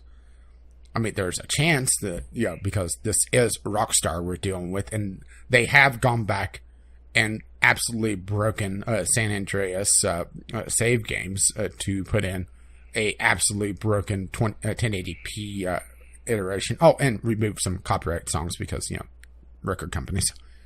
So, I'm not saying that there's no chance that, some update in the future won't break the GTA 4 modding scene. But, it's just, what the hell? It seems less likely that would happen, but not impossible. Yeah. I mean, this sucks. This is terrible. I hate when shit like this happens. It's bad enough that devs, and we'll get to this next, I think, or in the next couple. It's bad enough that devs are going back and monetizing old games with microtransactions, but it's like killing the modding scene, which is one of the hearts of PC gaming. And yes, no, this has not killed 100% the modders for GTA 5, and this is kind of I think probably even for these guys, this is kind of like, well, we're going to retreat for now and we'll figure something else out and we'll move on to our next project. Because I don't see these guys like just giving up completely. I understand why they're not going to try and fight a legal battle. They'll just get bankrupt. They won't work on this project anymore. I expect the tool makers will work on something completely different. And likely, if I was them, I would not touch another Take Two property. Yeah, I wouldn't either. I mean, hell, I pull... The last week or two has actually seen me pulling a lot of stuff off my wish list. Indeed. And Grand Theft Auto 5 was really high on the requests for people for the multiplayer stuff. And I'm not going to say that it's not going to be on the list, or you guys even can high play on the list. I won't. I pulled it off my wish list. But, I mean, shit like this gives me pause. I completely purged my wish list of Fallout 4, which I realize is Bethesda. But it's the same. The last, I would say 2 weeks. Well, I made this comment before. It's on my AAA worst nightmares at once, because we have the resurgence of pseudo paid mods, which I realize it's a DLC store being outsourced, but it's also Bethesda. So the chances of those DLCs actually working when it's Bethesda QAing it, 0, because they can't get their first party stuff working correctly, let alone third party. We have Take Two killing mods, and let's move right along unless you have something else to say. Well, what about Bethesda's second party? You see what I did there? Sorry, I'll see myself out now. Oh, carry on. And let's move right along to Topware, or Topware, putting microtransactions in Two Worlds 2, which that is a very clumsy title. Can you imagine Two Worlds 2 on the Xbox X? Oh, that's terrible. That's just the worst. You're right. But anyway, they did a engine update on their game, and the big thing out of it was that they disabled the console, all the console commands, and added microtransactions. 7 years after that game came out. Yep. So, first of all, the Two Worlds series was never very good. The Two Worlds series, both, or were there 3 games in it? There's at least 2. There might be 3.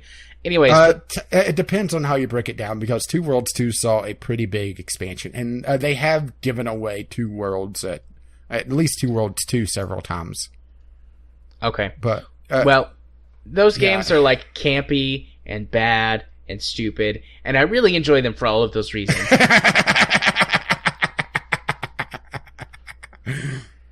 The original Two Worlds is probably one of the games that I would credit with me going, this is really bad, but I really like it.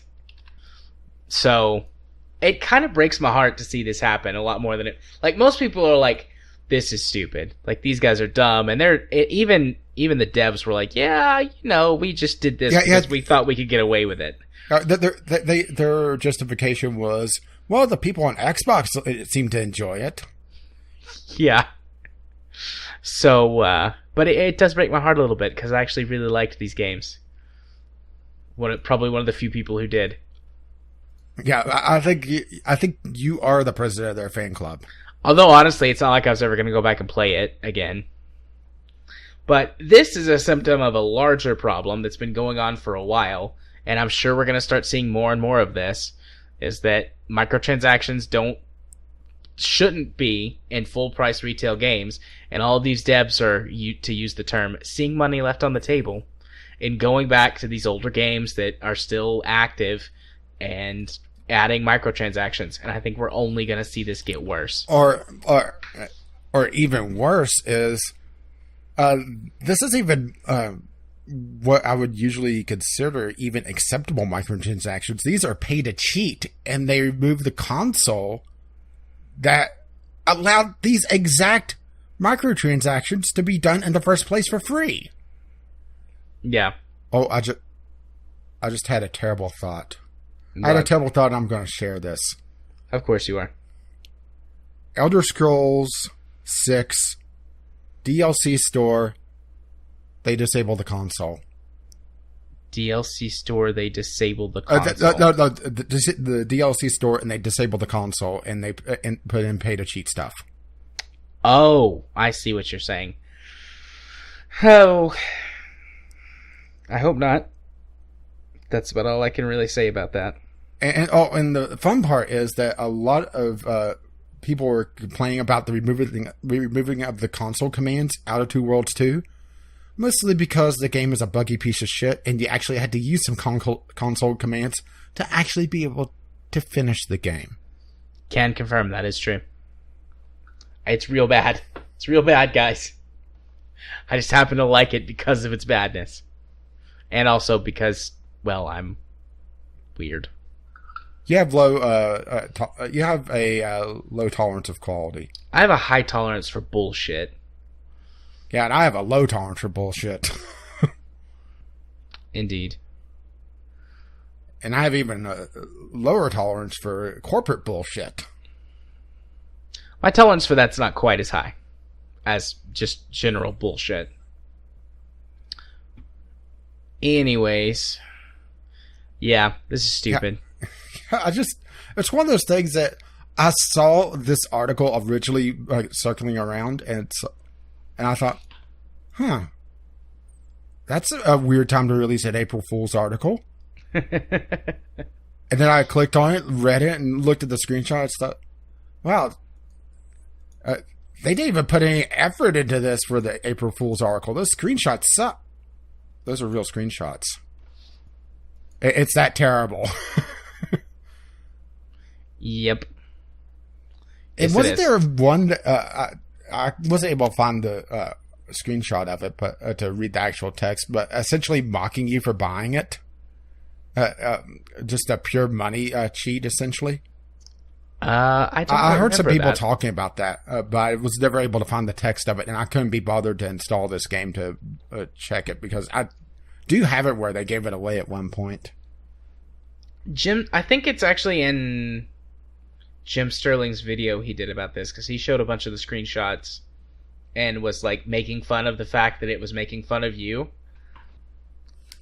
And that's where I got like, yeah, they just figured they could get away with it, because that's one of his comments. It's like, they're just being so crass about this. Like, they don't give a shit. They figure they're going to get away with it, so why not fuck with you?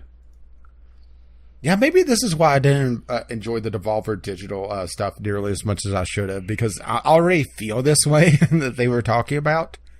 And looking at some of the stuff, it's like, well, they're not even extreme compared to the industry anymore.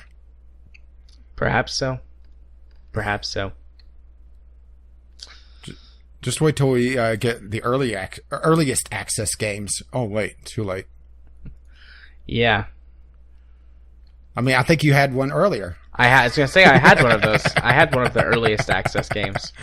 Oh. Yeah, maybe that's why we, well, at least I couldn't enjoy it as much because, I'm already seeing this. You're telling me jokes I already know the punchline to. Yeah, and they're not funny jokes anyways. All right, well, let's move on to our next topic, which is kind of an article, but also kind of a general topic. Your target audience does not exist.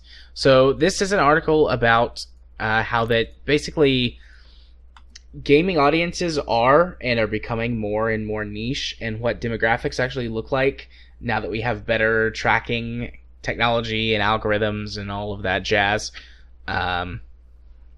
So the gist of it is a lot of YouTubers and advertisers and all of this stuff try to hit the largest possible audience or demographic when really they should be focusing down, because the audiences that you think exist are actually truly a lot smaller and more disparate.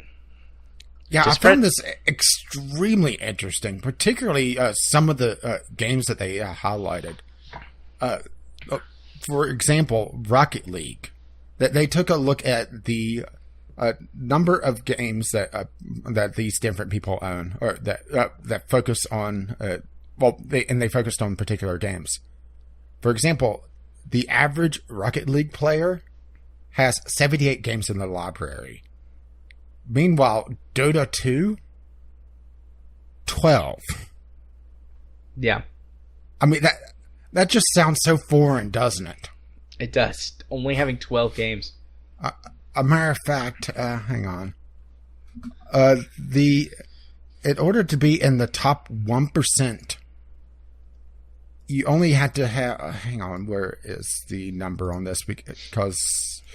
in fact, 1% of Steam gamers own 33% of all copies of games on Steam. 20% of Steam gamers own 88% of games. That's absurd, isn't it? Yeah. So let's see. To be a member of the 1% group of the Steam gamers, you have to own... actually, do you want to guess how many games you must own to be in the top 1% group? Did you read that in the article? No, I missed that, or I forgot about it because I read this the other day. Well, it is an extremely high number. I don't know, 1,500? 107. Really? Wow, so you're like point zero. I'm a 1%er, and you're a 0.01%er. I blame review copies. Yeah. But... what this is really talking about is where game companies are looking at... okay, well my big example for this will likely be the WoW killer. Remember years and years and years ago when WoW was a big thing? I realize it still is, kind of, but when it was a really, really big thing, and you kept seeing all these MMOs pop up being the next WoW killer because we're going to be like WoW. But they failed to realize one key thing is that there is a time investment in these games. And people that spent hours and days and years in these games do not want to jump ship because of that time investment and that their friends are already playing those games. The sunk cost fallacy. Yeah. But, and for something like an MMO, I'm not sure if you would really call it a fallacy because it takes a long time to get anywhere in those games.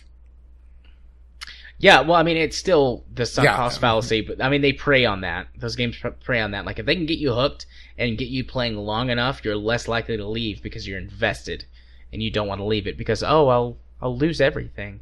Mm-hmm. But really, and I mean, if you love the game, then keep playing it. But really, you're missing out on things that you're not doing because you're sticking to this one thing that you don't enjoy as much as you used to, but you don't want to leave it because you have so much invested to it. Yeah, true. That's the sunk cost fallacy. And I definitely felt that when I was playing WoW towards the end, just because, I was with a group. I was with my guild raiding until raiding no longer became fun for me. Yep. The only game I've ever struggled with that with is EVE Online. EVE Online every once in a while drags me back in because of that. You have no problem quitting EVE. You've done it several times. Yeah, I've quit EVE several times, guys. I can do it whenever I want to. But the WoW Killer is probably the big example I could think of just off the top of my head of these games are building around an audience that just does not exist, because you do not see a former WoW player that wants to play a WoW-like game that isn't playing WoW, or at least often enough to build a new audience off of. Well, they talked about how the individual game distributions between these games. Torchlight 2 owners own 117 games on average. Counter-Strike Global Offensive owners, 40 games. Rocket League, 78. Dota 2, 12. Which Dota 2 may be a bad example because it is a free-to-play game, and it is the only free-to-play game on this list, or on these graphs I could see. But that's also people that are getting in just to play Dota 2 and don't care about anything else. And I've seen so many accounts like that. Yeah. And it made me really think of the different types of gamers. And I could really think of, really three. You see, I guess monochromatic would be a good example, or a good name for it, where it's someone that focuses on just a single game. Yep. That would be my mom. The Dota 2 player, the WoW player, the Rocket League player. Then you have the nomadic group, where it's the people that are in a particular genre, but it hasn't been established well enough. The open world survival genre is probably the best example of this right now, where we are maybe seeing the establishment of it now with PlayerUnknown's Battlegrounds, but before that, you kept seeing things like Rust pop up, Stopping Lands, Conan Exiles, and kept seeing these essentially the same games pop up time and time again with a slightly different skin. Maybe dinosaurs, maybe not. Maybe zombies, maybe not. But when you get down to it, they're essentially the same game, or the same skeleton of the game. And these groups kept going between the different games, trying to find, a game that'll actually stick. And then there's gamers like us, which I'm going to call the buffet gamer. Not because we're fat asses. Well, okay, maybe that as well. Not just because of that. But we take a little bit of everything. And we'll go between different games, but not stick to one long enough to, become experts at it. Well, unless it's EVE for you for some reason. Now, there's other games too, though. I mean, Factorio, Transport Fever. I'm working on that for Starpoint Gemini Warlords. But yes, I think that's... Well, maybe RimWorld for me, but the thing... Well, for me, my hours are hidden because it's on a non-Steam copy. Yeah. KSP as well. Not so much anymore, but... I mean, that is a game that I've got over 500 hours in. Yeah, but like I said, you won't stick to it, though. You'll play for it a while and then wander off and try something else. And it makes me wonder if we're going to see a big change in how games are marketed in the upcoming years. Because right now, we are seeing these kind of targeted by genres where... they keep trying the sports genre, for example. EA was very bad about this during E3, where they kept talking about sports as a more blob nebulous thing instead of, okay, here's your football game, here's your other football game. Oh, sorry, American. Actually, they didn't do baseball. Now that I think about it, no, I don't think so. I was about to say, here's your baseball game, but then I realized they didn't even talk about baseball. They talk. That just it kind of dawned on me, huh? But your motorsports games, that sort of thing, and they expect that to be all one crowd when it's really individual crowds. Yes, Although there is overlap between those crowds. I think if you own or play a sports game, your chances of having another sports game are higher, but it's not guaranteed. Yeah. I think that's the big problem that they make, because instead of saying, well, they're more likely to, they say they will. But that's not how that works. Well, they bring up in this article things like the MOBA crowd. There's no such thing as the MOBA crowd. There is the Dota players. There's the League players. There's the Heroes of New Earth players. Yeah. I don't know a single person who plays MOBAs that goes back and forth, like, regularly. Like, they might, you know... They'll try one, maybe try another.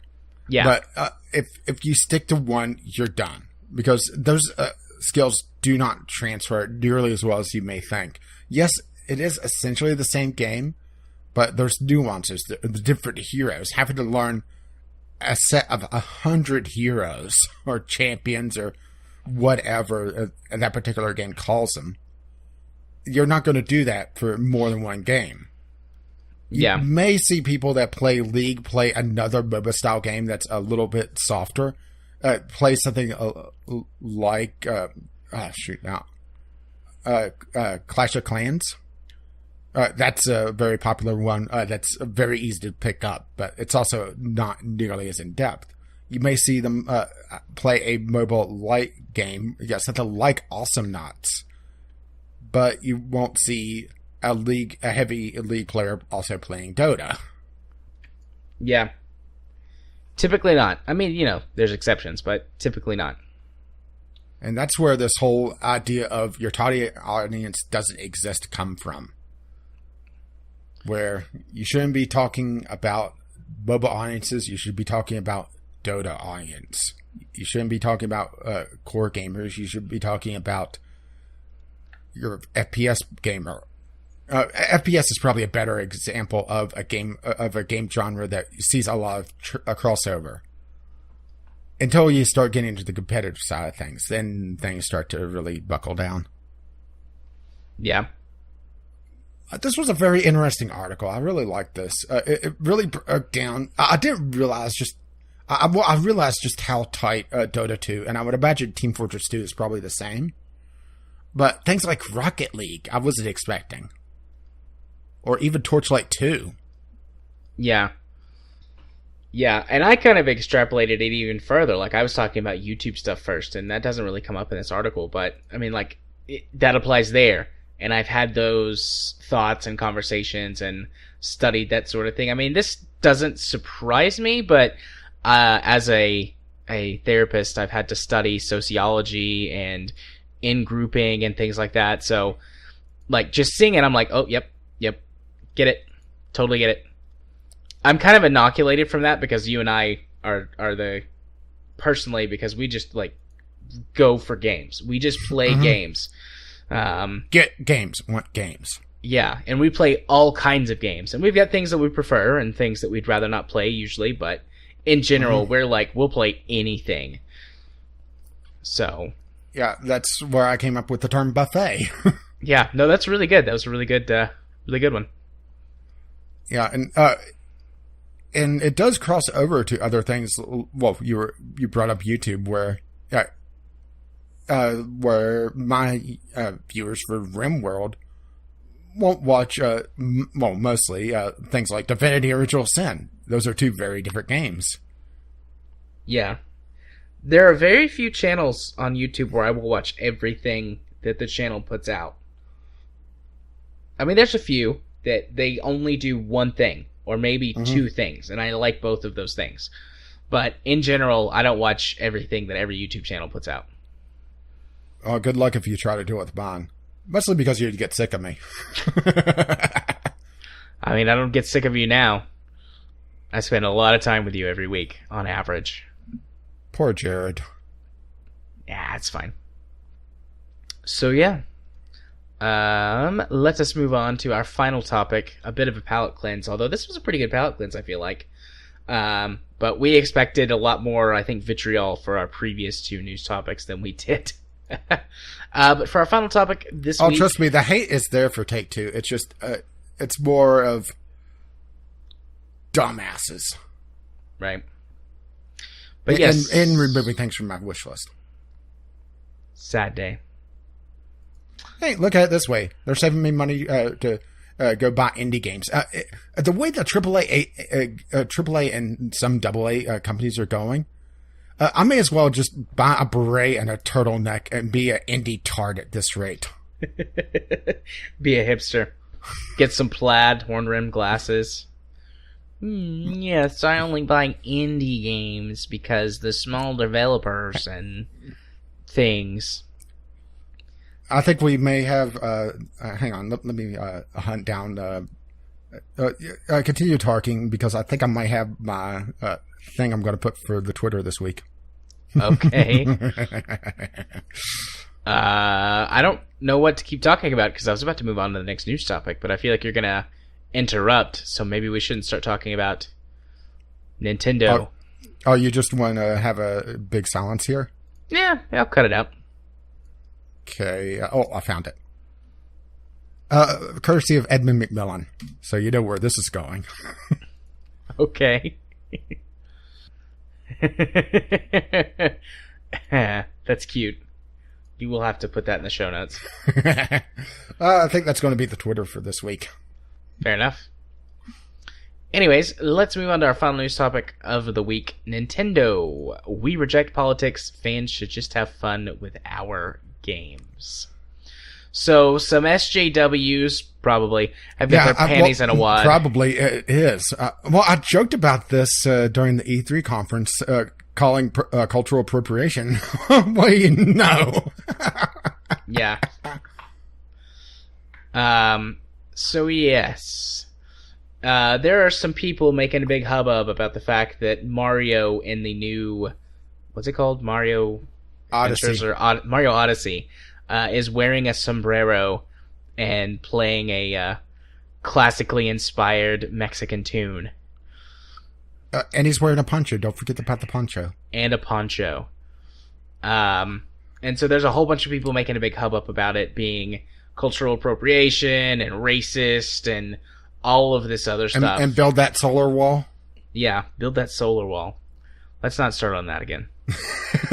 For those who don't know, don't know because you aren't at the pregame, got distracted, saw something on my Twitter feed and just maybe sit there and just stare. Just that black hole of intelligence. Just, ugh. Yeah. But so anyways, Reggie states that making political statements are for other people to do. Like us. We want people to smile and have fun when they play our games. And you know what? I completely agree with him in this case. Like, games absolutely can be and can make political statements. Yeah, Mario is not one of them. Mario is not one of them. And Nintendo I would say most general, Nintendo. I was about to say most Nintendo games don't do that. I mean, granted, you may get some weird ones like Metroid the Other M, but that sucked. Yeah, that was a terrible game. Nintendo's just, I mean, they're bad at it probably because they don't ever do it. But, things like this are just like, why? Why do you care? Well, here's what it is. It's not, you can't even say that this is Mexican people being upset that Mario is appropriating their culture.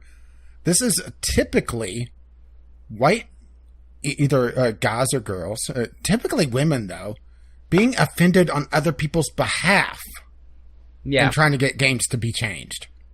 Yeah. Well, first of all, are we even sure this is Mario? I mean, this could be a Mexican possessing Mario because we have established that hats in the Mario universe now contain souls and can possess other people. So that may not even be Mario. That may be Jose. It may be Jose. Mario may be possessing the little skull man, who's there obviously to represent El Dia de Muerto, the Day of the Dead. I know a little bit about other cultures. I took a high school Spanish class and had to do a project where I made a skull man out of sugar. Well, I saw the Kerbal Space Program Day of the Dead video once. Yeah. But this is just... Nintendo is Nintendo, and they Nintendo things a lot. But sometimes they get stuff right. And this is one of those things, it's like... I'm sure Reggie just wanted to be like, look, dude, it's Mario. Why the fuck do you care about this? He's silly and he's fun, and we're not even sure he's human anymore. So just relax, dude, and enjoy the game. I'm sure that's what Reggie wanted to say, but because he was being, putting forward his nice face on, he was like, well, we just don't do political statements. And I'm right there with you this time, Reggie. Right there with you. Yeah, this was more just put on here just to laugh and shake our heads at because, yeah. Yep. And really, you're going to complain about Mario.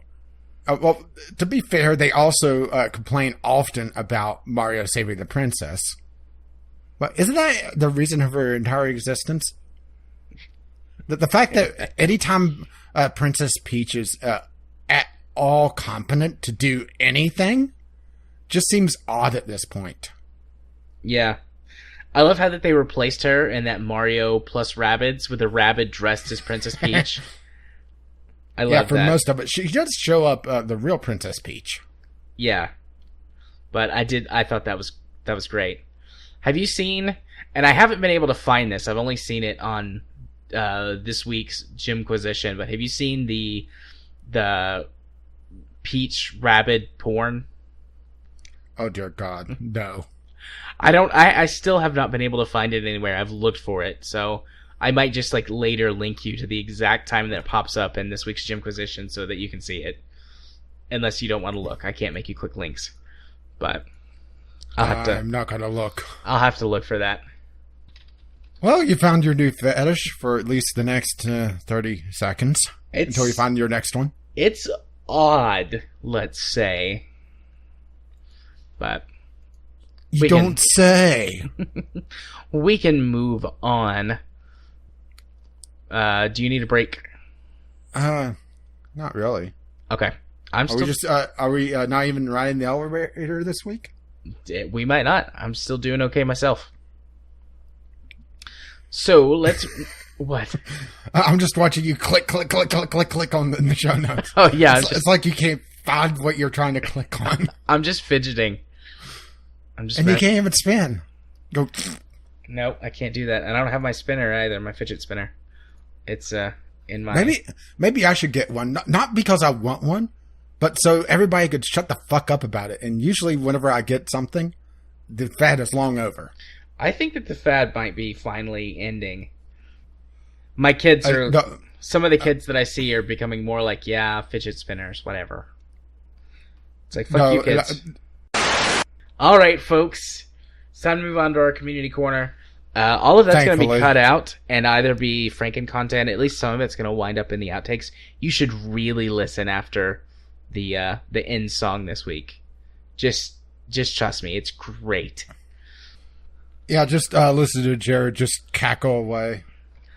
We're not going to spoil it. Just go listen. All right. I blame myself.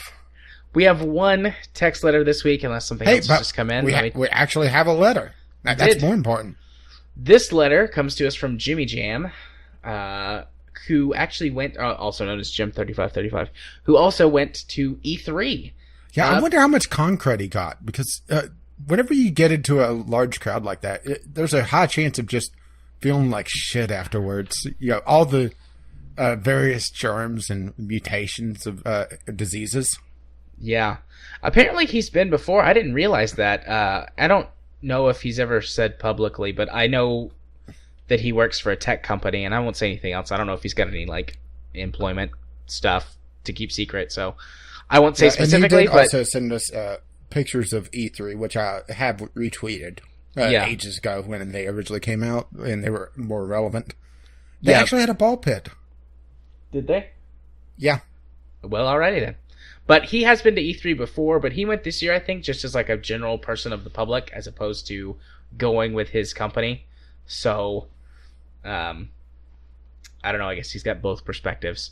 But anyways, I'll start and just read through, and we can stop wherever you want.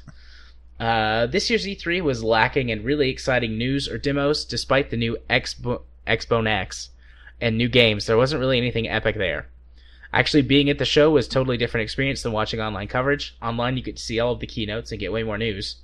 You can't see any keynotes unless you're press, and those are held off-site However, you get to see some of the presentation in booths. This is usually either a video, live gameplay, or a combination of both.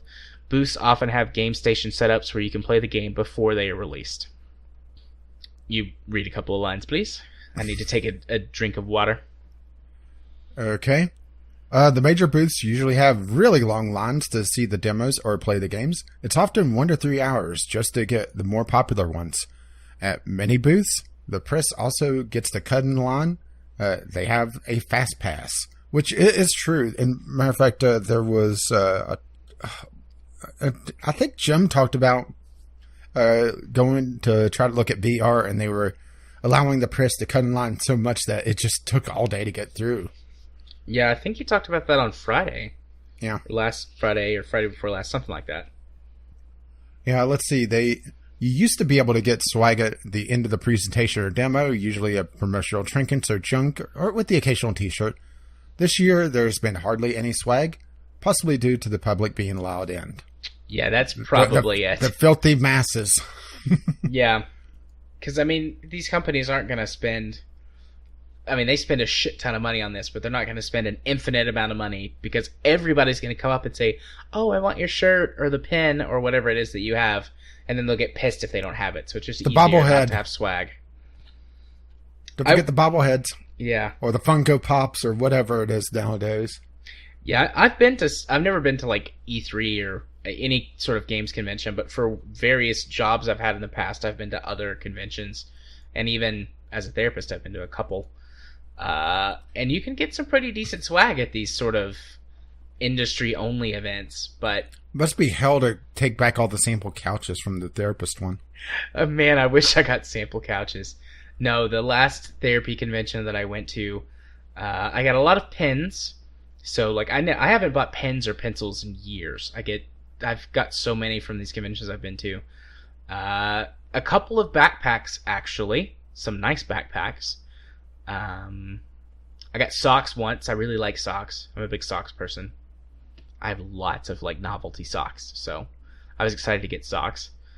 At the last psychology convention I went to, there was one booth that was just giving people food. That was nice. That booth was always full. And that was your favorite. I stopped by there several times. Like that was their gimmick. Like they were representing a company that you could use their service to like keep track of therapy notes and stuff like that, and they just had food. It was like, just come get food and talk to us about our service. They had good food too. It was like chicken sandwiches and burgers, and like it was different every day. Yep, I was there with my clinic, so I didn't have any purchasing power or anything. I just went by every day like, oh yes, I'm definitely interested in your software, and we used a completely different software and had no interest in changing. But it was the best place to get food in the middle of the day. Anyways, I'm way off topic at this point, which is definitely not new for us, but we should get back on track. What was the last line? At least it's not the strangest off topic we've had, at least today. Yeah. A hidden benefit of being on the show floor seems to be overlooked by most people. It turns out that a lot of times the demo stations and booths are manned by the actual game devs. One of my favorite things is getting a chance to talk to them. How often do you get to offer feedback face-to-face with the actual developers? Very rarely. Yeah, particularly I would imagine the indie devs are the ones that, you won't see just, like, oh, here's random graphic artist. No, instead it'll be, okay, I'm the graphic artist, I do the programming, and I did some of the music. Yeah, I've heard TB and others on gaming podcasts who go to these shows talk about going up to the indie booths or the indie sections. They're usually a lot more empty, and like the devs just want you to come play their games and talk to them. I would love to do that. Maybe I should get that turtleneck and beret. But not the glasses. I don't wear glasses. I should go. There's actually a couple of decent-sized gaming conventions in both Nashville, well, in all three, Nashville, Knoxville, and Chattanooga. Nashville's like a 3-hour drive, but Knoxville and Chattanooga are both about an hour away from me. I should go to some. Well, if you do that, be sure to print business cards for the VGL podcast. I will. As a matter of fact, that may be something that we need to do with the Patreon money that we have.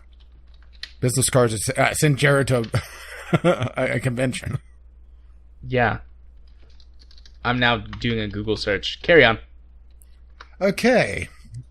Oh, you want me to just read instead? We've already been carrying on.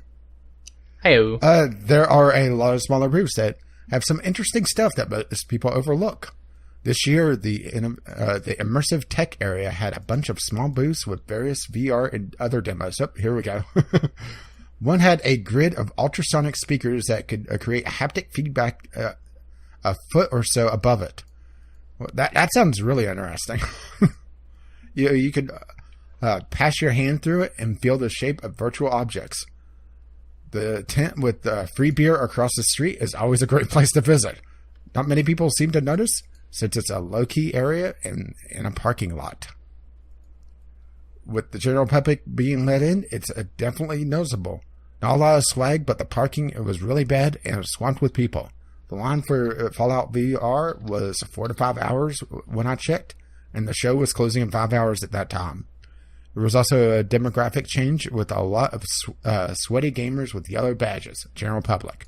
Hey, wait a minute, I'm a sweaty gamer. Granted, I don't have a yellow badge, but still. And that's the end of the letter. Yeah, it does sound like E3 has seen a change. Even the online coverage was a lot more subdued.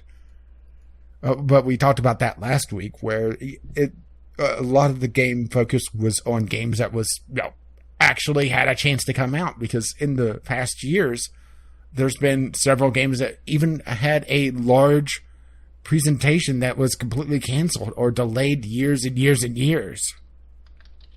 Yeah. I could only think of a handful of games that was teased majorly that are years out, like Beyond Good and Evil 2 is a good example, Skull and Bones from Ubisoft.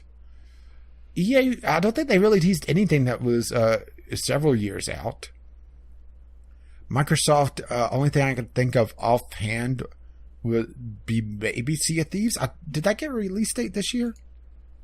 I thought it got a 2018 release date, but maybe it was like just like 2018. Yeah, 2018. So yeah, that probably counts because if they're saying 2018, I would say late to, or mid to late 2018. But just a few games. So it's definitely they're focusing more on the now instead of the distant future, and maybe that's. Part of the reason is that they're trying to have more playable stuff for the general audience. Yeah. I should stop looking up con stuff. I'll do that later to you. Better than what you were looking at before.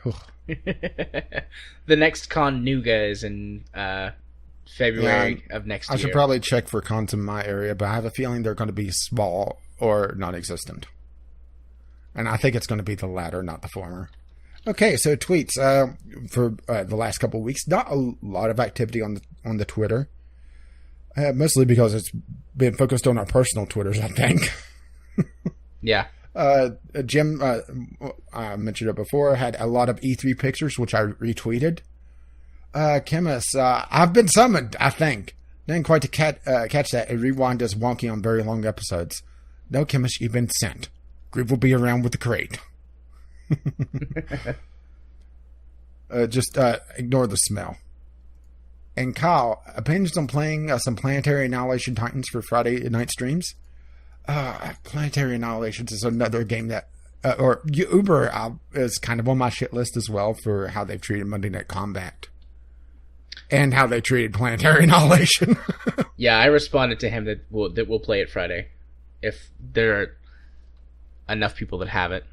Well, I only have the first one, and I have no interest in getting the second one. And yeah. I've never even touched the first one outside of just owling out cards that may be there. And that is it for the tweets. Question of the week. We had 2 and only 1 with answers. What are your thoughts on Take Two saying it's under monetizing users? I don't think we've covered this. I for some reason this feels familiar though, so maybe we did and I missed a question of the week. But just to play it safe. Jim, This is almost all companies operate. Usually they try to spin it around to sound appealing or businesslike. The issue here is that they're using techniques borrowed from free-to-play games and casinos to exploit their user base and maximize profits in an unethical way. And Kyle, fucking bullshit, yo. Very eloquent. Extremely. Let's see. The other question of the week was, what game announced at this year's E3 are you most looking forward to playing? And crickets. I guess the hype is dead. Thank God we killed the hype. Maybe now we can get back to intelligent game design.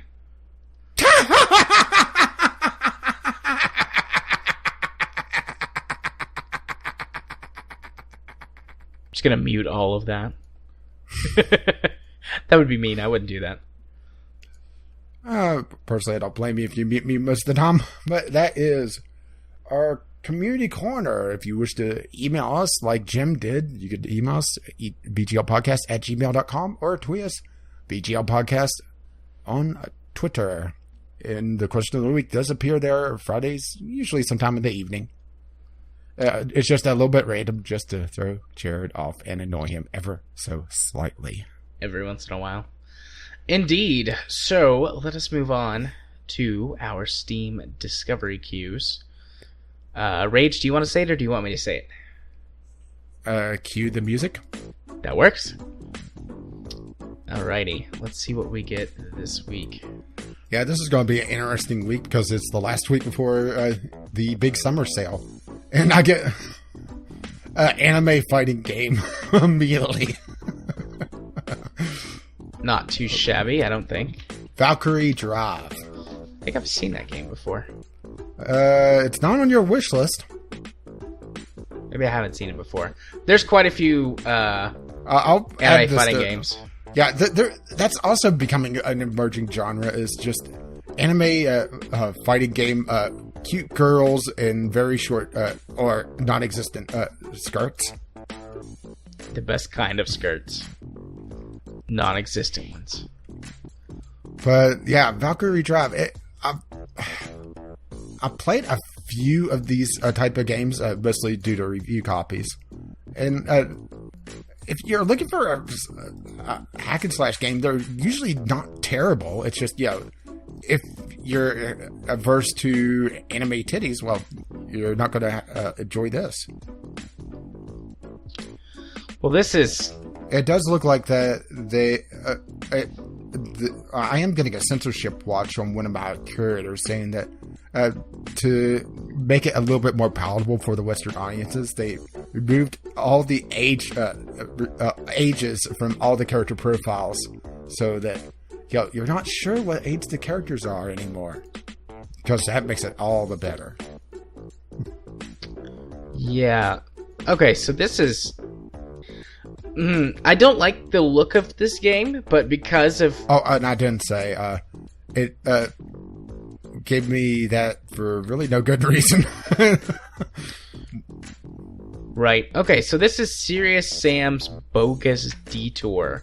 Oh, yeah, that was showed in the Developer Digital, and I wasn't sure if that was a real game or not. The Developer Digital. Yep, it's a real game. It says it's excluded from Steam's family sharing service. That's a big thing right there at the top. It says the game's relevant to me because I've played games tagged as indie and action. But yeah, I don't know.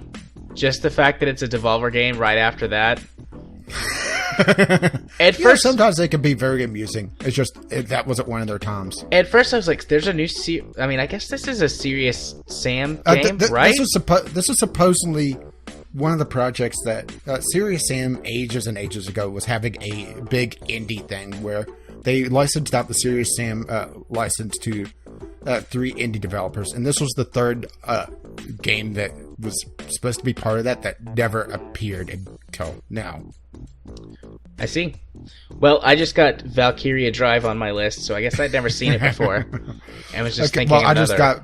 My second game is also an interesting one. Cold Waters. After you see all the anime boobies, you're going to need a cold shower. So, Cold Waters, the spiritual successor to Microprose's classic Red Storm Rising. I think Cold Waters is on my wish list. Yes, it is. Yeah, it is already. A real-time naval combat with over 40 classes of ships and submarines, all meticulously researched. I mean, I don't think that there really needs to be a lot said about this. I mean, it's a ship combat simulation. And I used to enjoy the game Silent Steel. And yes, I realize that this isn't just submarines, but it looks interesting. So I'll put it on the wish list. You know, if we had started doing this several months ago, when I wasn't quite as big into visual novels as I was, there would be a lot of visual novels on this list, but they've just become so run-of-the-mill to me. Because I just bypassed two that didn't look interesting in any way. But the problem is that visual novels has kind of become a dumping ground. I mean, there are good visual novels out there, but at the same time, they're just being buried under really lackluster stuff. Yeah. And it's a shame because I do like the visual novel genre. It's becoming harder and harder to find the good stuff. Yeah. Okay. I just got Total Warhammer 2. Oh, sorry. Total War Warhammer 2. Still not named Total Warhammer, which is a complete waste. I mean, I haven't played the first one yet, so I'm not going to put it on the list, but... What is this? Oh, this looks so bad. It's called Badass, but the picture of it makes... That sounds familiar. I think I have a review copy of that. Or I've signed up for it. It's girls in bikinis, whatever this is. It's a JRPG about girls in bikinis. Anyways, the cover picture looks like it says boob ass because of the way that the girl is framed in the cover. This doesn't look good, but it made me chuckle. It's an RPG maker visual novel, essentially. Yeah. Doesn't look good. How does that count as being clothed? Because I'm done with my queue, so I went to look at this again. I'm pretty sure that the main character is naked. Well, I mean, naked is the best kind of clothed. Yeah, but I would prefer at least decently drawn. Fair enough. I've only got a couple of games left in my clue. So you have a raging clue right now. Got it. Yeah, I do. Oh, Assassin's Creed Origins. Yeah. Skip.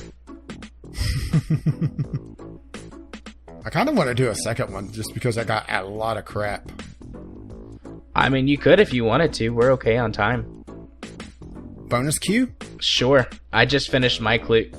I said it again, my clue. My queue. My last game is Immortal Redneck. That actually is not a terrible roguelike game.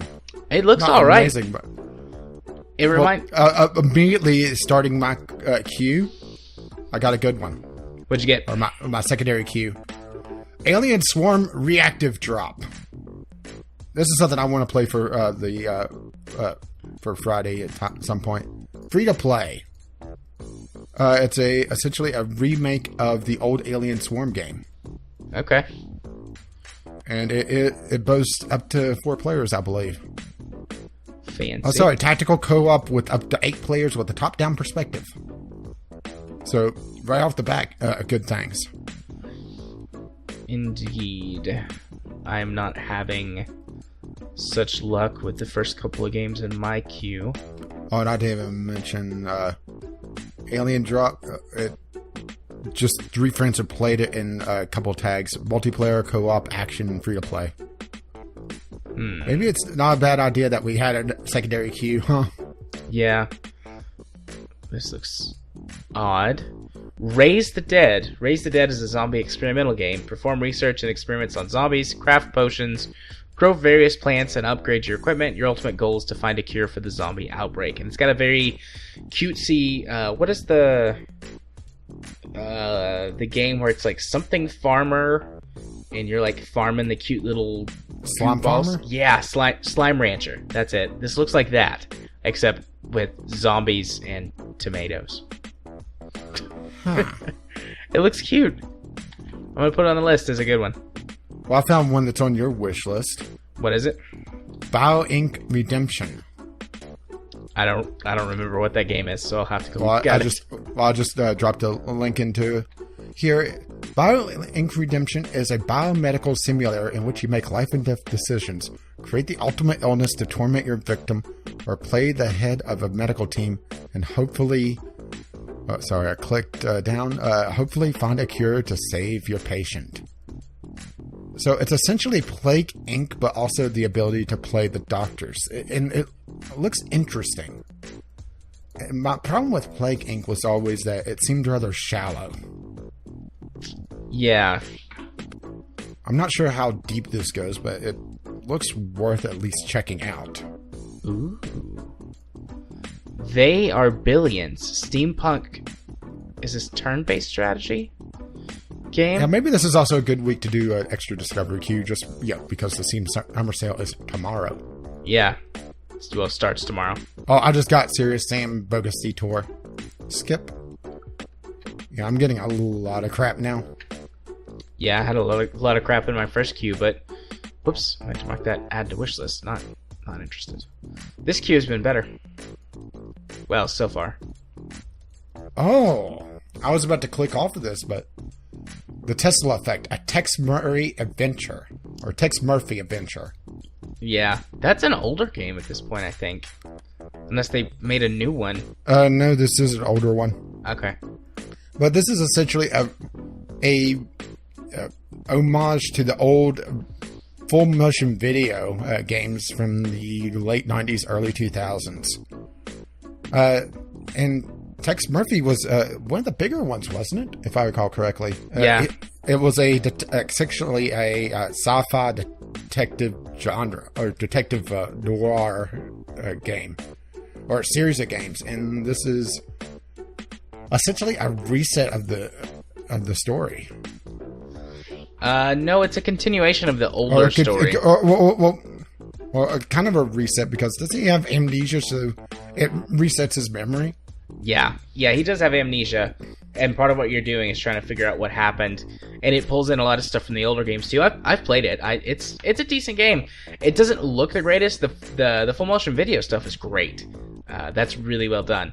The rest of the game, not so much in terms of looks. And it's also a bit cheesy, because they were going for the older style. Full motion video games were always a little bit on the cheesy side. Yeah. That's the end of my queue. Yeah, I'm also finished with my queue.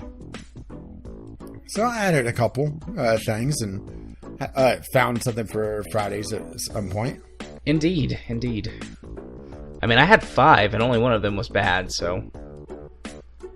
Yeah, and I've got 5, and I don't think... Well, one of them could be bad, depending on just how the fighting portion of the game is. Right. But there we go, the Discovery queue. And scroll up so I could get to...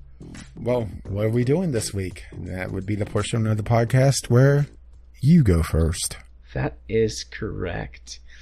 Like I said, I posted a tweet about this, and I think I mentioned it when we on last week's podcast, but I took a little bit of a break because of E3 and sort of fatigue and burnout and all that jazz. Laziness. Indeed. So this week, there's not a lot. I'm having to catch back up on my recording, so other than the standard Divinity, there's nothing new or fancy coming out. My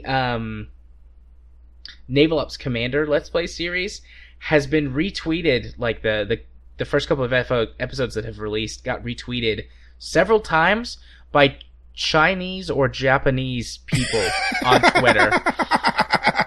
And both of those videos were like in the double digits after only being out for like a week. So maybe I've got an audience of Japanese people who want to see this game Let's Play through. I don't know, but it makes me happy. What the fuck? It makes me happy. So that game is definitely going to continue to be played. I've actually recorded the next 3, or did I do 4 episodes? But I haven't actually rendered them out and edited them and all that jazz. So they're not ready to go up. They should be up and ready to go for when I'm on vacation in 2 weeks. But that's pretty much all that's coming on my YouTube channel right now. Just continuing that. I'm still working on a couple of reviews, and I'm hoping to get some new good content from games that I purchased on the Steam sale.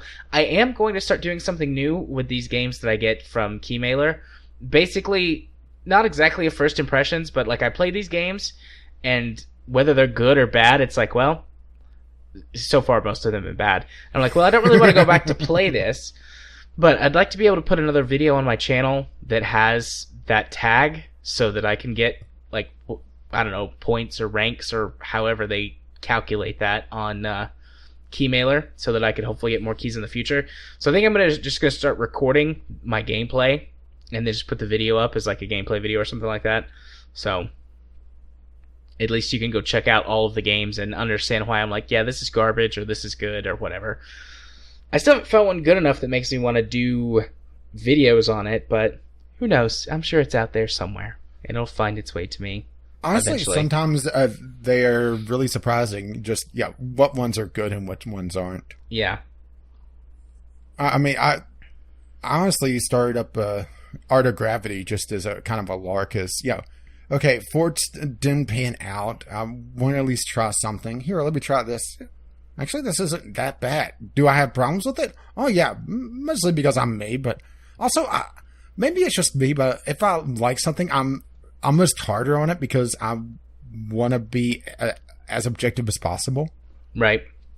But also, maybe it comes down to the whole thing where, okay, I'm enjoying it, so I'm a little bit more relaxed, so I'm able to focus on the game some more and spot, okay, well, it doesn't really have an options menu. Level select is non-existent. Some of the camera angles could work a little bit better, but overall, it's not bad. I mean, I'd buy that for $1. I'd buy that for $1. And guess what? It's $1. But if you want to see that content and whatever else I come up with and put on my channel, you can do so by searching for Gaming Psychologist on YouTube. I almost got to 100. I was at 99 yesterday or the day before, and I went and checked earlier, and I'm down to 98, which makes me sad. But in my mind, I'm going, those Japanese people are subscribing to me on YouTube, and soon I will have millions of chibi followers. Probably not, but... Oh, here, I'll get rid of them all. Bonsai! If you want to follow me on Twitter, where you can see me tweet about all kinds of things, political, non-political... Oh, I peaked my microphone badly there, didn't I? Yes, you did. Anti-Microsoft. Oh, I didn't tell my Microsoft story. Fuck you, Microsoft. Windows 10. So, alright, I have to say this. So whenever you buy a very expensive piece of technological equipment, particularly one that has a disk drive in it, you expect to be able to put disks in your drive and play them natively because of some codec or something that exists within the OS. It's been that way for years and years. Well, that's not true in Windows 10 if you do a blank install that's not an upgrade from Windows 7 or Windows 8. In order to get Microsoft's new DVD player app, yes, you heard that right, DVD player app, you have to spend $15. And I promptly said, fuck you, Microsoft, and went and downloaded... You have to spend 5 seconds to download VCL. You mean VLC? Or VLC. Speak well, I do not. Yeah, so I promptly said, fuck you, Microsoft, and went and downloaded VLC player. I posted a very, very angry tweet about that the other day. You were like, man, I thought I was supposed to be the angry one. No, the angry swearing one. Yeah. I mean, get it fucking right. Anyways, on Twitter, if you want to follow me to see me tweet about all kinds of things, you can do so at JMA4707. If you want to watch me stream games on Twitch, which I do on Friday nights usually, you can do so at twitch.tv/JArthur4707. And then I also host or co-host another podcast called Straight as a Pretzel. You can see that on my YouTube channel. You can also go to straightpretzel.wordpress.com, I think is right, to actually see think the site and get the audio for the episodes from there. I think that's everything. So yeah, what's going on for you and your stuff? What? You're not going to ask people to add you as your friend? You're right. I forgot about that because I tacked on the straight as a pretzel thing. If you want to be my friend on Steam, I accept all friend requests on Steam. So far, everyone's been nice and cool, and we have good conversations. And here lately, they've been telling me multiplayer games that they want to play and that I should play. And you can be my friend by sending me a request on Steam to jarthur4707. And if you're his friend on Steam and want to let him know that you've listened to this podcast, tell him the word lullaby. That's a good one. Lullaby. In honor of you needing a nap. Indeed. And pushing us back a day. And I had a good nap earlier today. What about you and your channel, though? What's going on for you, buddy? Things are pretty much stable right now. I'm back up to full power again with all my series running. Quantum Conundrum is still in the early stages. I have a lot more recorded of it, though, mostly because I'm trying to get through it and I want to have time to figure out what I want to do next. I have a couple ideas, and I've shared one with you, which I thought was actually kind of interesting. Indeed. But that was more of just a tech demo of what I'm planning, or at least going to attempt. I need to figure that out. I'll figure out my next game probably in the next week or two. RimWorld, it just won't die. I mean, I'm serious. I'm trying to end the series, and it's going to go on for a long time, mostly because of two miscalculations. One, I expected to have a lot more components going into the end game. I had enough to sustain myself, but I kept essentially leaking them to fix things. Like, I had a couple colonists have their jaws broken, so I had to go fix that, which required components to make jaws. Groove has a slight heart problem where he just kind of clutches his chest and flops to the ground with a heart attack every so often. Nothing major. So we're going to perform a little heart surgery on Groove probably in the next couple episodes. That I'm going to record, not in the next few episodes being released, because I'm a little bit ahead of the curve. Maybe it's just Groove whining so much that his heart isn't in it anymore. I even gave him his own crate. Well, actually stole a crate and he's been carrying it around for ages, which I thought was hilarious. Let's see, I have Groove carrying around a crate. I have two people with cirrhosis of the liver now from drinking. And let's see, Hidden Relic's lost both his thumbs. That's not good. And sadly, he's still my 5th or 6th best shot. And Hidden Relic also kind of lost a leg at one point, so I replaced it with a robotic leg, which also cost me components. But the other miscalculation is that components take a lot longer than I thought they did to be made, which kind of led to my first miscalculation, but also it's taken me a lot longer to get. I got the initial stuff done, but I think I also didn't count on having at this point over 15 people to try to save. This is also known as a fucking big colony, because usually colonies in RimWorld are in the 10 to 12 range. I'm over 15. Yep, so, real big. Yeah, 15 people. Yeah, and I'm trying to save them all. I mean, if it comes down to it, I guess I could leave Groove behind. I mean, if Groove keeps having heart attacks, I mean, he's up to 4 or 5 now. Maybe I should just put him in a cryo casket and be done with it. It's fine, have your heart attack and deep freeze. It's probably spoiling a little bit, but what the hell? I'm at the point where I'm constantly freezing and unfreezing Kyle. And I won't say why. But let's just put it this way. The last recording session I had, shit went down. Oh. It was probably the most fun I've had with this colony since, episode 20-ish. When things got really stable. Oh, yeah, that was interesting. And you'll find out in sometime what happened. Yeah, sorry about that, about all the death, by the way. Or am I? Or was there any death? See? Whether or not there was, Suspense. you're probably not sorry. Anyway, Divinity Original Sin still ongoing. Hopefully we'll be able to get another recording session in and build up enough episodes for your vacation. That's the idea. Or I just show up at your vacation spot with my computer. It's like, hey, guess what we're going to do? I think you would kill me. Or no, Katie would kill me. There's no way my laptop could record Divinity. It can barely play Divinity. No, just take my computer and record local. Because it does have local co-op. True. Anyway, Sunday Sampler is still ongoing. I'm planning on something a little bit different for this week just because of the Steam Summer Sale. And, of course, this podcast appears there Fridays at noon. And you can catch all that stuff, all that absolute mess, death, destruction. And then there's RimWorld over at Gaming with Caffeine Rage, or you see me tweet every so often over at Gaming with CR.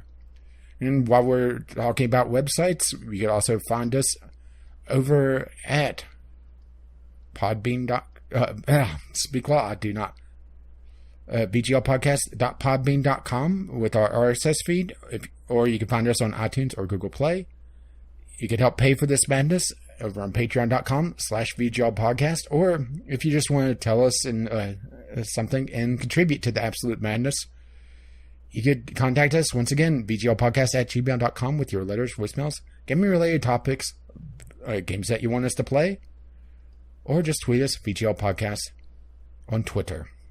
Our intro and outro music is On the Ground, and our Discovery Cube music is Doobly Doo by Kevin McLeod. You can find his work at Incompetech.com. And as always, as his lovely music starts to roll across my voice, bye-bye now. Oh, we are going to get so many games.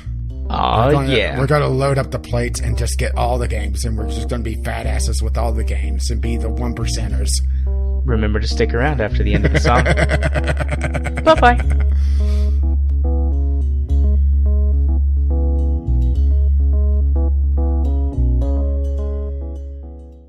You mentioned the rabid porn. I'm going to mention something else that I saw pop up on my Twitter feed. And it's one of those... Why? A fidget spinner butt plug.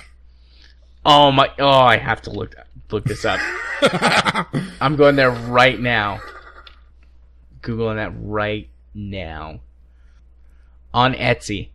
Fidget spinner butt plug, stainless steel, anal focus toy, random color, ADHD bondage focus, gay sexy times mature.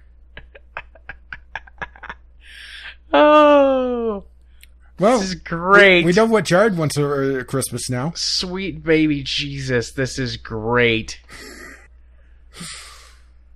What's some of the other pictures? I want to see a video of it spinning. glowfuckyourself.com.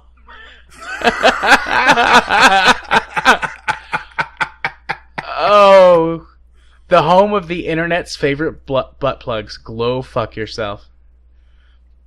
In Portland, Oregon. This is amazing. Oh, that's a butt plug bong. How does that even... Well, I mean, I know how that works, but, like... how could you pull that off? Oh, there's baby on board butt plugs. All right. I'm not into the eyeball. I'm pretty sure that's the wrong hole. I'm not into the weird head. Was that alien head? Well, we've lost Jared now. So, excuse me. A Donald Trump Covfefe butt plug. I'm actually okay with that. I'm actually okay with that. I'm not okay with whatever this is. Jesus, that's scary looking. Well, since you're looking them up, is there one that's a wooden stick? Is there one that's a wooden stick? Yeah, the stick up your ass? No, I don't see one yet, but there's a lot. There's a lot of butt plugs. Oh, here's one that's... Well, and we've completely lost Jared. Oh, here's the one that is a micro SD card reader that you can plug into your computer. Each end of the butt plug is one thing, and it's got like a little cover, and you take the cover off, and you can plug it into your computer. I would ask why, but I don't want to know. Oh, that's great. Well, I've just given content for Stir as a Pretzel. Oh my god, yes. We're gonna have to talk about this at some point. Oh, here's a butt plug that's a lighter. Why? Light your floor, it's a lot easier. I guess so. Although if you've got a butt plug in, it's not impossible, but it's hard to fart. Oh, here's a Lord of the Rings, the One Ring butt plug. I should really stop this right now. Yes. Oh, that's a creepy eyeball. I don't like that. Well, I have a feeling we also got Franken-Show content. Are you kidding? This shit's going in the outtakes this week. Maybe bits of it, and then the rest of it for... I blame myself. Oh, here's a news article about this. Fidget spinner butt plugs are indeed a real thing. Published June 9th. Okay, I'm going to close this tab. I just closed it. I'm navigating to the tab I have open with our letter from Jimmy Jam. Are you quite done then?